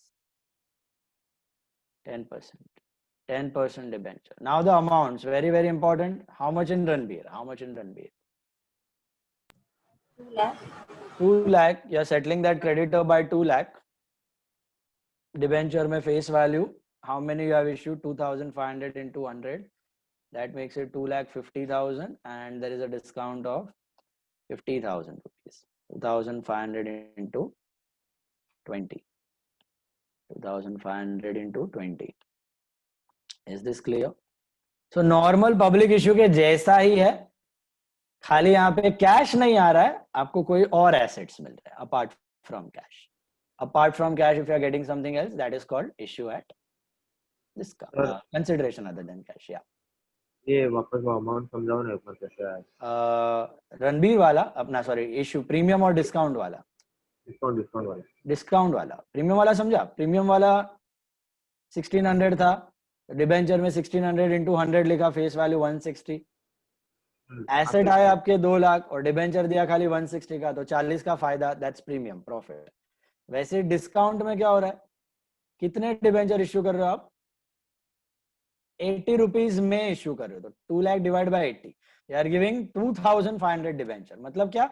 मैंने 2 लाख का मशीन लाया और मैं बोल रहा हूं कि भैया मार्केट में रेट ऑफ इंटरेस्ट ज्यादा है, प्लीज डिबेंचर ले लो, 80 रुपीज में दे रहा हूँ। Company is giving the debenture at 80 rupees, तो 2500 डिबेंचर दे रही है सामने वाले वेंडर को। तो क्या बोल रही है? आपकी लायबिलिटी 2,50,000 है, 2500 इंटू 100। मतलब जब कंपनी बंद होगी या रिडेम्पशन की बारी आएगी 5 साल बाद या 6 साल बाद, तब आपको 2,50,000 मिल जाएंगे पूरे। लेकिन आपसे अभी एसेट कितने आ रहे हैं? 2 लाख आ रहे हैं। Assets are coming of 2 lakh and liabilities of 2,50,000, तो कंपनी अपने जेब से डालेगी ना वो 50,000। That's a loss, that is discount for the company. तो assets account debit to Ranbir, Ranbir को 2 लाख देना था, अभी रणबीर डिस्काउंट लॉस हो गया टू डिबेंचर। रणबीर में तो 2 लाख, क्योंकि सेटल कर रहा है 2 लाख से। कितने का डिबेंचर दिया? 100 का दिया। कितने में दिया? 80 में दिया। तो डिबेंचर वैल्यू बढ़ गई, आपकी लायबिलिटी बढ़ गई। Liability is now 2,50,000 instead of 2 lakh you have to pay 2,50,000 in future. 50 जेब से जा रहा है, दैट्स योर लॉस। डिस्काउंट को डेबिट 50,000। फिगर्स कैसे लिखने? बहुत सिंपल है। डिबेंचर में हर बार face value 100 rupees into number of debenture, 2500 into 100, that's 2,50,000। And discount में 2500 into 20, that's your loss. Discount 100 का 80 में गया ना, 20 rupees discount. Okay, got it? Ranbir में हमेशा हमेशा अमाउंट पेएबल 2 लाख से ही सेटल होगा। डिबेंचर में हमेशा हमेशा फेस वैल्यू वाला डिस्काउंट, वो डेबिट या क्रेडिट हो जाएगा बीच में। I want you all to try question number 25, 26, 27. All 3 questions are based on COTC, consideration other than cash. All 3 are independent cases. तो तीनों में 2-2 एंट्रीज करनी है आपको, 6 एंट्रीज का सम है। चलो दिमाग लगाओ। Similar lines, come on, try. 25, 26, 27. 25, 26, 27.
Sorry.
हो गया? 6 transactions.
करूँ डिस्कस 25, 26, 27.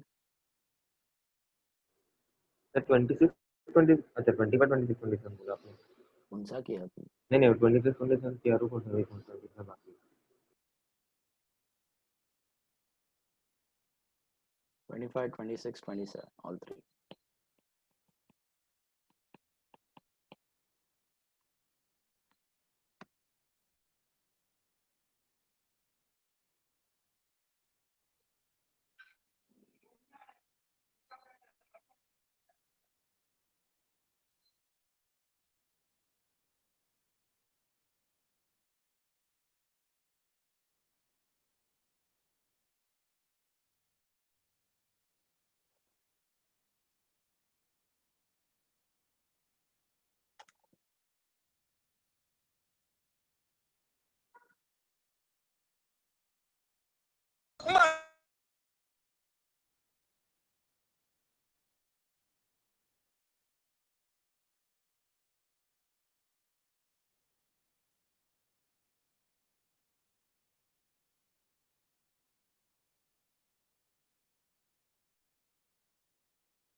करो डिस्कस. देखो 25, 26, 27. 25 Prajakta company limited purchase assets of book value 2 lakh from Prakash and agreed to make the payment of purchase consideration by giving 2000 10% debenture of 100 each. तो यहाँ पे debenture पर entry क्या होगी? पहले assets account debit to Prakash. Sundry assets to Prakash 2 lakh, and then Prakash Limited to 10% debenture 2 lakh. Simple. Second case, Raja Company purchased the assets of book value 2,20,000 from Rani Limited by making the payment of 10% debenture issued at 10% premium. Record journal entry. दो entry, पहले तो assets to Rani 2,20,000 and Rani to debenture, Rani account debit to 10% debenture to 10 debenture premium. Rani debit will be 2,20,000 to debenture will be 2 lakh to premium will be 20,000. Clear? And then we have Neeta Company purchased the assets of value 190 from Geeta, and payment was made by 2,000 10% debenture at a discount of 5%. Entry should be assets account debit to Geeta Limited 1,90,000 and then Geeta discount to debenture. Geeta 1,90,000 discount 10,000 to debenture 10% debenture 2 lakhs. Is that clear? यहाँ पे number of debentures बहुत important है. Formula याद रखना, amount payable upon issue price. Amount payable मतलब कितना पैसा देना था उसको, 190. Third case 190 divided by issue price was 190, नहीं 95. 190 divided by 95, so 2,000 debentures of 100 each given at 5% discount. Got it? Next, sum number पे आ जाओ. Sum number 14, question 14. Come to question number 14. 14th question. Anuj Limited issued 500 6% debentures of 100 each, payable as 30 on application, balance on allotment. दो ही टुकड़ा है. 100 रुपए का debenture है, 30 on application, 70 on allotment. 500 debenture issue किया है 6% वाला. ठीक है. Now application were receive for 750 debenture. Over subscribed और अंडर सब्सक्राइब्ड? Over subscribed. तो उसमें दिया हुआ है of which application of 450 debentures were allotted in full. 450 debentures को फुल अलॉटमेंट दिया है. तो बचा कितना? 300 डिबेंचर को, नहीं आगे भी है, सॉरी, 450 को फुल अलॉटमेंट दिया है. फिर दिया है application of 200 debentures were allotted 50 and remaining rejected. 200 को 50 और बाकी रिजेक्टेड. बाकी मतलब कितना रहेगा? 100 रुपए. 100 डिबेंचर को रिजेक्ट कर दिया. तो 3 कैटेगरी में डिवाइड किया आपने, एक फुल अलॉटमेंट, एक प्रो रेटा और तीसरा वाला rejected. Okay, refund. Is this part clear यहां तक? जैसे शेयर्स में होता था वही यहाँ पे किया हमने, same. All the sums due were received. Journalize the following transaction and show the balance sheet. Balance sheet अभी नहीं, साथ में करेंगे हम लोग. जर्नल पे कॉन्सेंट्रेट करो पहले. बैंक टू एंट्री क्या होगी? फर्स्ट एंट्री बैंक टू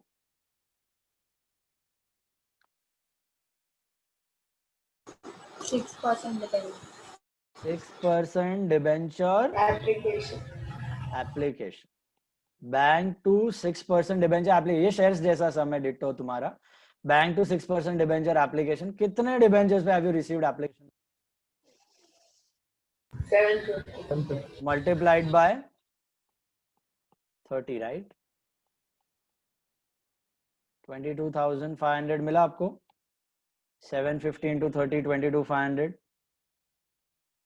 अभी गम्मत होगी इस एंट्री में. 6% debenture application account debit to 6% debenture to, और क्या आएगा बताओ मुझे? Debenture allotment. 6% debenture allotment. Bank भी आएगा. टू बैंक भी आएगा बेटा, तू बैंक भी आएगा क्योंकि रिफंड किया है तुमने. अब पहला तो 6% debenture application, that should be 22,500. Simple as that. To 6% debenture, how many you can transfer to debenture? Actual issue कितना का था? 500 into 30. Required money was only 15,000. Okay. अभी 2-6% डिबेंचर अलॉटमेंट में कितना जाएगा ये बताओ।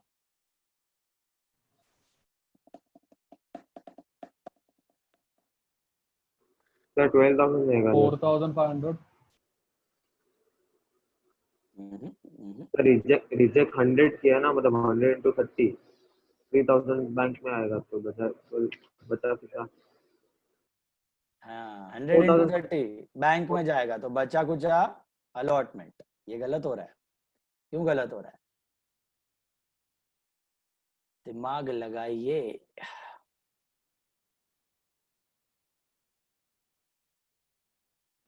सर देखो 3,500 आएगा ना सर डिबेंचर। कितना कितना कितना?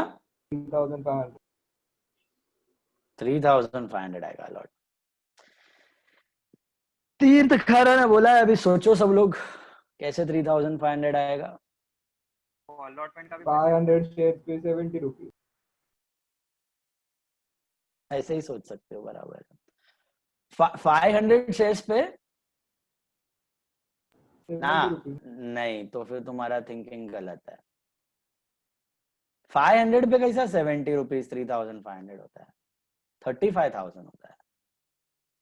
50, हाँ सॉरी, क्या बोल रहा है, सोच ले। 50 शेयर्स पे 70 रुपीज। कौन सा 50? 500 नहीं आएगा डिबेंचर अलॉटमेंट। 4,500 नहीं आएगा, नहीं आएगा। क्यों नहीं आएगा? सोचो सोचो सोचो सोचो।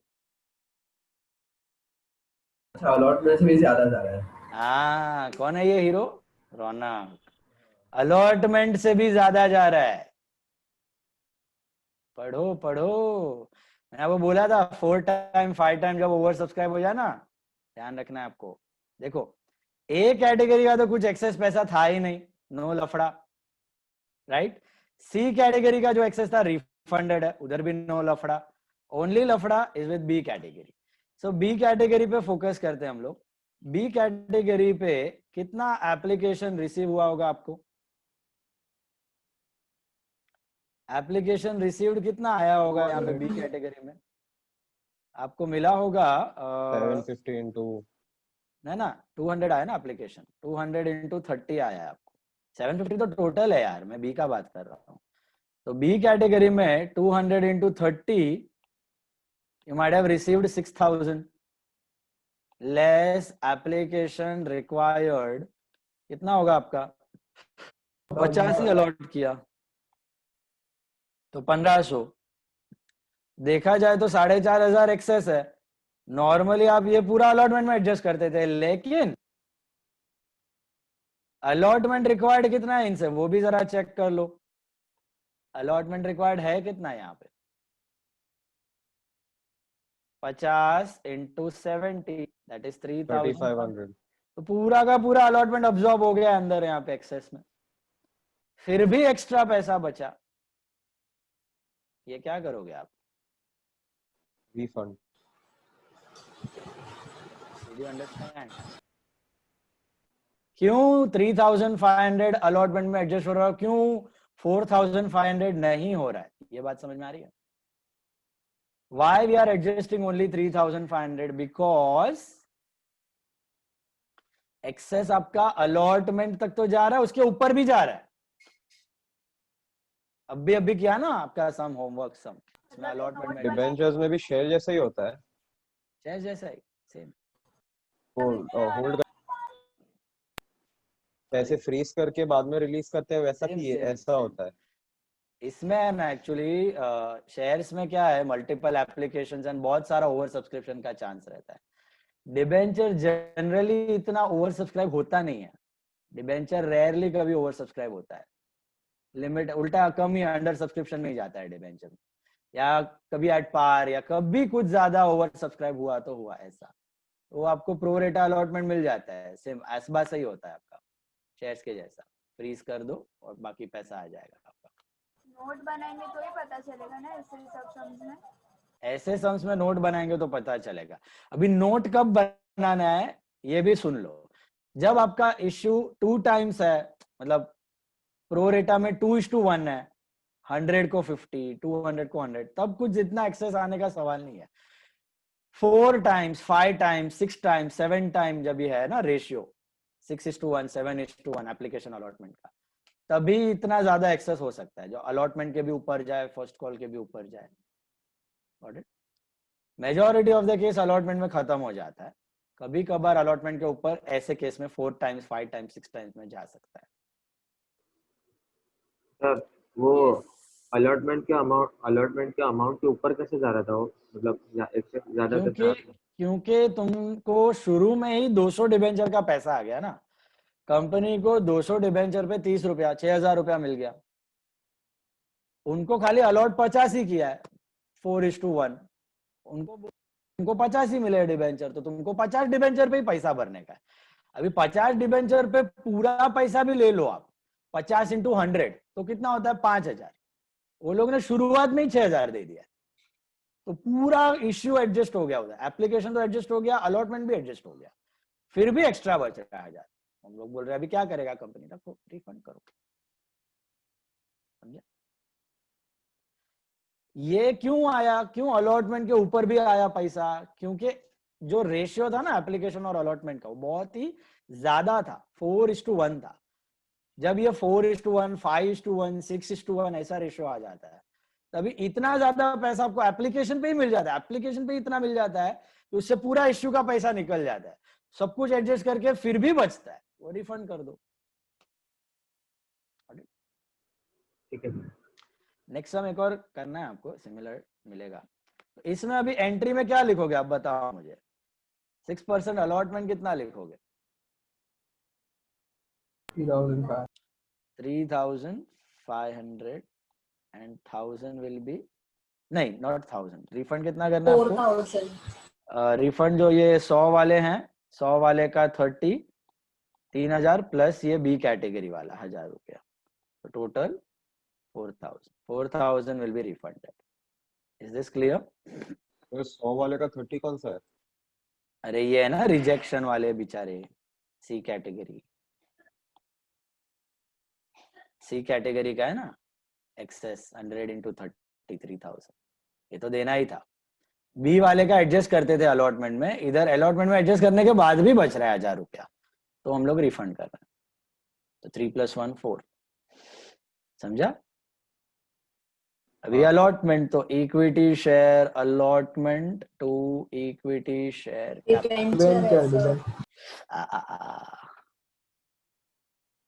ध्यान रखना है। 6% debenture allotment to 6% debenture will be how much? कितना इश्यू था अपना? 500 × 70, 35,000. And when you receive the money, how much will you receive? Bank to 6% debenture allotment. How much? 31,500. क्यों 31,500 out of 35? 3,500 एक्सेस था, ट्रांसफर था, अभी 31,500। ए कैटेगरी वाले भरेंगे ना, अभी सी वाले तो भाग गए रिफंड होके, बी वाले का तो पूरा एडजस्ट हो गया, बचा सी वाला, ए वाला। ए वाला 450 डिबेंचर पे 70 रुपया भरेगा, ये वेरीफाई कर सकते हो आप। 450 × 70 will give you 31,500. Got it? Try problem number 24 on your own. 24. एक मिनट, 24, 25, 20, 24 नहीं, 23, 23rd sum. 23rd sum, please try it on your own. Come on. Last sum नहीं है, एक और है, फिर इसमें लेजर अकाउंट भी पूछते हैं। हाँ पूछते हैं ना, करेंगे हम लोग नेक्स्ट लेक्चर, लेजर ही करने वाले हैं। डिस्काउंट का लेजर, लॉस का लेजर, प्रीमियम का लेजर, डिबेंचर का लेजर। नेक्स्ट लेक्चर लेजर ही करेंगे। कर लो sum number 23 on your own, come on. Similar line, similar problem.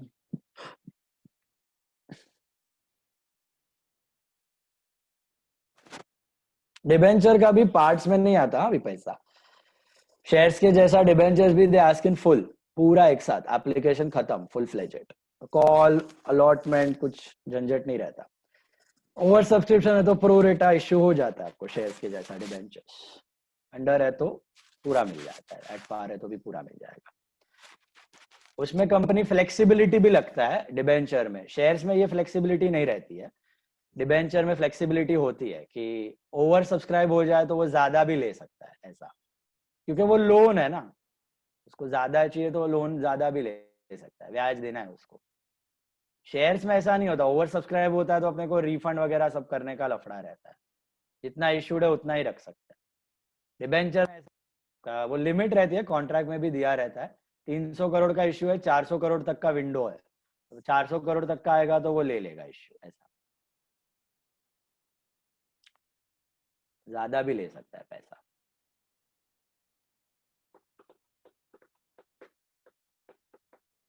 अभी तो मोस्टली सब डिबेंचर 1000 रुपए के फेस वैल्यू के इश्यू होता है, 100 रुपए वाले भी कम हो गए। Nowadays the face value of debenture is generally 1000 rupees. Minimum lot कुछ 10 या 20 का रहता है।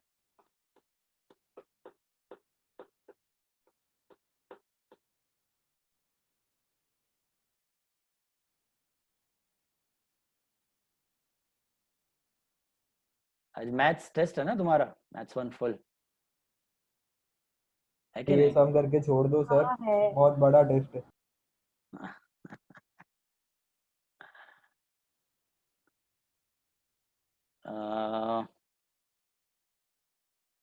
कल क्या है तुम्हारा? कल इकोनॉमिक्स है ना? नहीं, कल इकोनॉमिक्स नहीं रहेगा फिर, है? आज का हाँ, लेक्चर कैंसिल हो गया। कैंसिल हो गया? सर का सर का नेट नहीं नेटवर्क चल नहीं रहा। चल। अरे कल मेरे को एक्चुअली सर ने फोन किया, बोले कि आज का नहीं लेने वाले हैं, तो मैंने ग्रुप में फिर अकॉर्डिंगली सबके साथ कोऑर्डिनेट करके ये डाला टाइम टेबल। फिर वापस सर का मैसेज आया कि इज गोना टेक या ऐसा कुछ, और मेरे को आर्यन का भी आया मैसेज, तो कंफर्म किया, तो फिर चेंज किया शेड्यूल। इंस्टिंक्ट आ गया था सर को नहीं लेने जैसा। कल कितने बजे इकोनॉमिक्स बोला है सर ने? वो नहीं बोला। ठीक है। और मैथ्स से कल मैथ्स टेस्ट कुछ? हाँ, कल से तो स्टडी कैंप चालू हो रहा है। अच्छा, 3 घंटा रहेगा। तो हम लोग को आई थिंक नहीं कुछ नहीं, ऑप्शनल है ना, कुछ सर ने डिसाइड किया था, आई थिंक बोला भी मुझे। जो भी वो करना तो पड़ेगा ना, 3 घंटे का 2.5 लगेगा। करो, आप मत लेना कल। तुमको कैसे लगा मैं लेने वाला हूँ कल? आप पूछ रहे हो ना सब आप timing। इतना सब पूछ रहे हो तो डाउट तो जाता ही है। नहीं नहीं, संडे छुट्टी। ऑप्शन मतलब या तो सर के सामने बैठ के लिखो या तो खुद से लिखो, बट लिखो लिखना है। लिखो, ठीक है लिखो। नहीं कि लिखना है तो लिखो वरना मत। ठीक है करो करो। बहुत सारा बोझा है नन्हे कंधों पर, मैं छोड़ रहा हूँ कल, मैं कल नहीं ले रहा हूँ, मंडे को लूंगा, ठीक है। Mostly Tuesday Wednesday Thursday max, Wednesday Thursday अपना दुकान बंद। कितना है वेडनेसडे थर्सडे को डेट? 19 है ना? 20 और 24। 23rd 24th सितंबर तक हो जाना चाहिए अपना। बाद में सब क्लास ऑफ ना। बाद में अभी देखो अपने को रिवीजन थोड़ा करना है, 2-3 दिन आना पड़ेगा, 2 to 3 days। पेपर सॉल्व करना है, एमटीपी आरटीपी थोड़ा। पास्ट पेपर तो हो गया है तुम्हारा, 3 एमटीपी भी हो गया अपना सेमी प्रीलियम से पहले। 2 से 3 दिन बाकी 1-2 पेपर के लिए आओ, फिर खत्म, फिर छुट्टी। पूरा सितंबर बैठ के, अक्टूबर बैठ के पढ़ो, और नवंबर का 10-40 दिन खाली प्रीलियम रहेगा, वो देने आ जाओ टेस्ट। और कुछ डाउट रहेगा तो इधर तो खुला ही है अपना, whenever you want to discuss, practice, solve, ask me anything, okay, just tell me, I'll give you a time and zoom पे बैठ के। अभी तो क्लास में भी पॉसिबल हो जाएगा, क्लास भी अपना रेडी हो गया मस्त। we have shifted now from C wing to B wing, okay, C wing to B wing, मस्त new brand classroom, new renovated. वाह सर, पार्टी वार्टी तो दो यार। Okay for sir corona. आपका क्लास नहीं same global tutorial, all of us shifted together. तो भी पार्टी। सर पार्टी वार्टी तो दो सर, नया क्लास ले लिया। खरीदा नहीं है भाई, भाड़े का ही है। तो भी नया है, आ जाओ, वेलकम। तो उधर भी कुछ रहेगा डाउट क्लियरिंग, तो अपन पर्सनली भी बैठ के 4-5 जन का ग्रुप में we can sort it out. सब लोग को नहीं बुला सकता एक साथ क्योंकि अलाउड नहीं है, but 4-5 people if you have doubts queries then personally आके मिलना है, बैठना है, तो we can sit and solve, no problem। Classes तो अभी वैसे भी जूम पे ही रहेगा ना, उधर स्टार्ट तो नहीं कर रहे। ना परमिशन किधर है हम लोग को? कॉलेज स्टार्ट हो जाए फिर मिलेगा ना परमिशन। कॉलेज इधर तो वांदा हो गया है सब। unless college starts we can't start।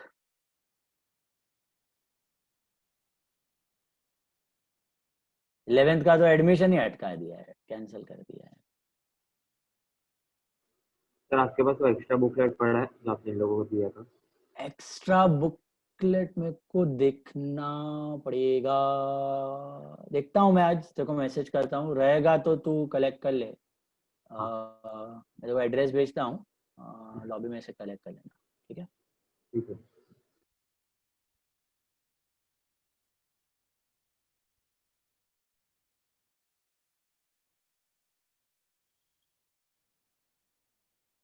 आ गया ये सब जमा सबको? 23rd अश्विनी। अमाउंट बोलना ना क्या आ रहा है सेकंड एंट्री। देखो मैं डिस्कस कर रहा हूँ पूरा। पहला तो आएगा आपका bank account debit to debenture application, 12% debenture application will be 45,000, बराबर है? बैंक टू डिबेंचर एप्लीकेशन 45,000 मिला। then debenture application debit 45,000 to 12% debentures will be इधर साला इश्यू दिया ही नहीं है, आपको ढूंढना पड़ेगा। 1000 आ रहा है ना, 900 को 900 दिया, 400 को 100 दिया, बराबर है, तो 1000। तो debenture application will be 45,000 second entry.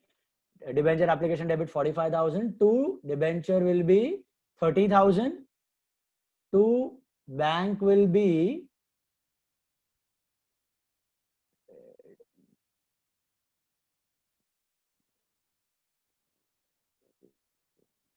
2000 है ना? plus 1 2 plus 2 नहीं 2000 plus 3 5000 आएगा ना बैंक में रिफंड। 1000 आ रहा है, 6 कितना plus 2 रहेगा? आएगा, 2000 plus 6000 8,000। एक मिनट।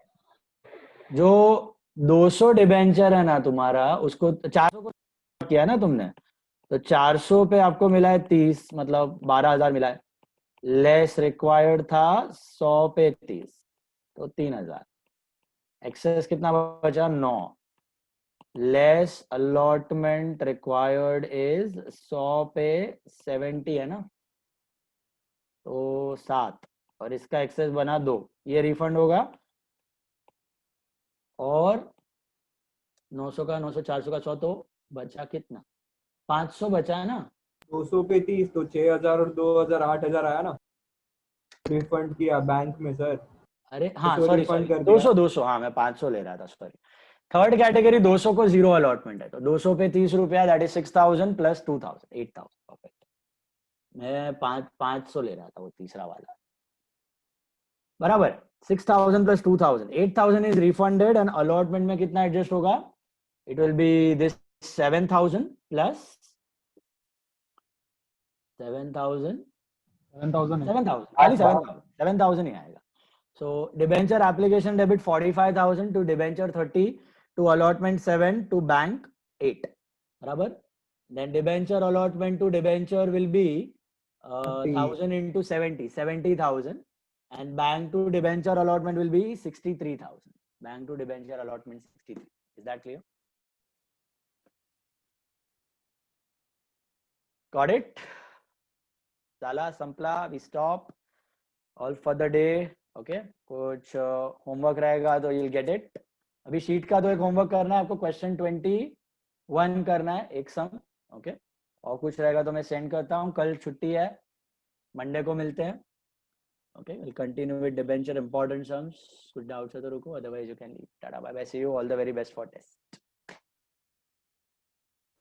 सर आप मेरे को मैसेज करो है कि नहीं हाँ हाँ हाँ।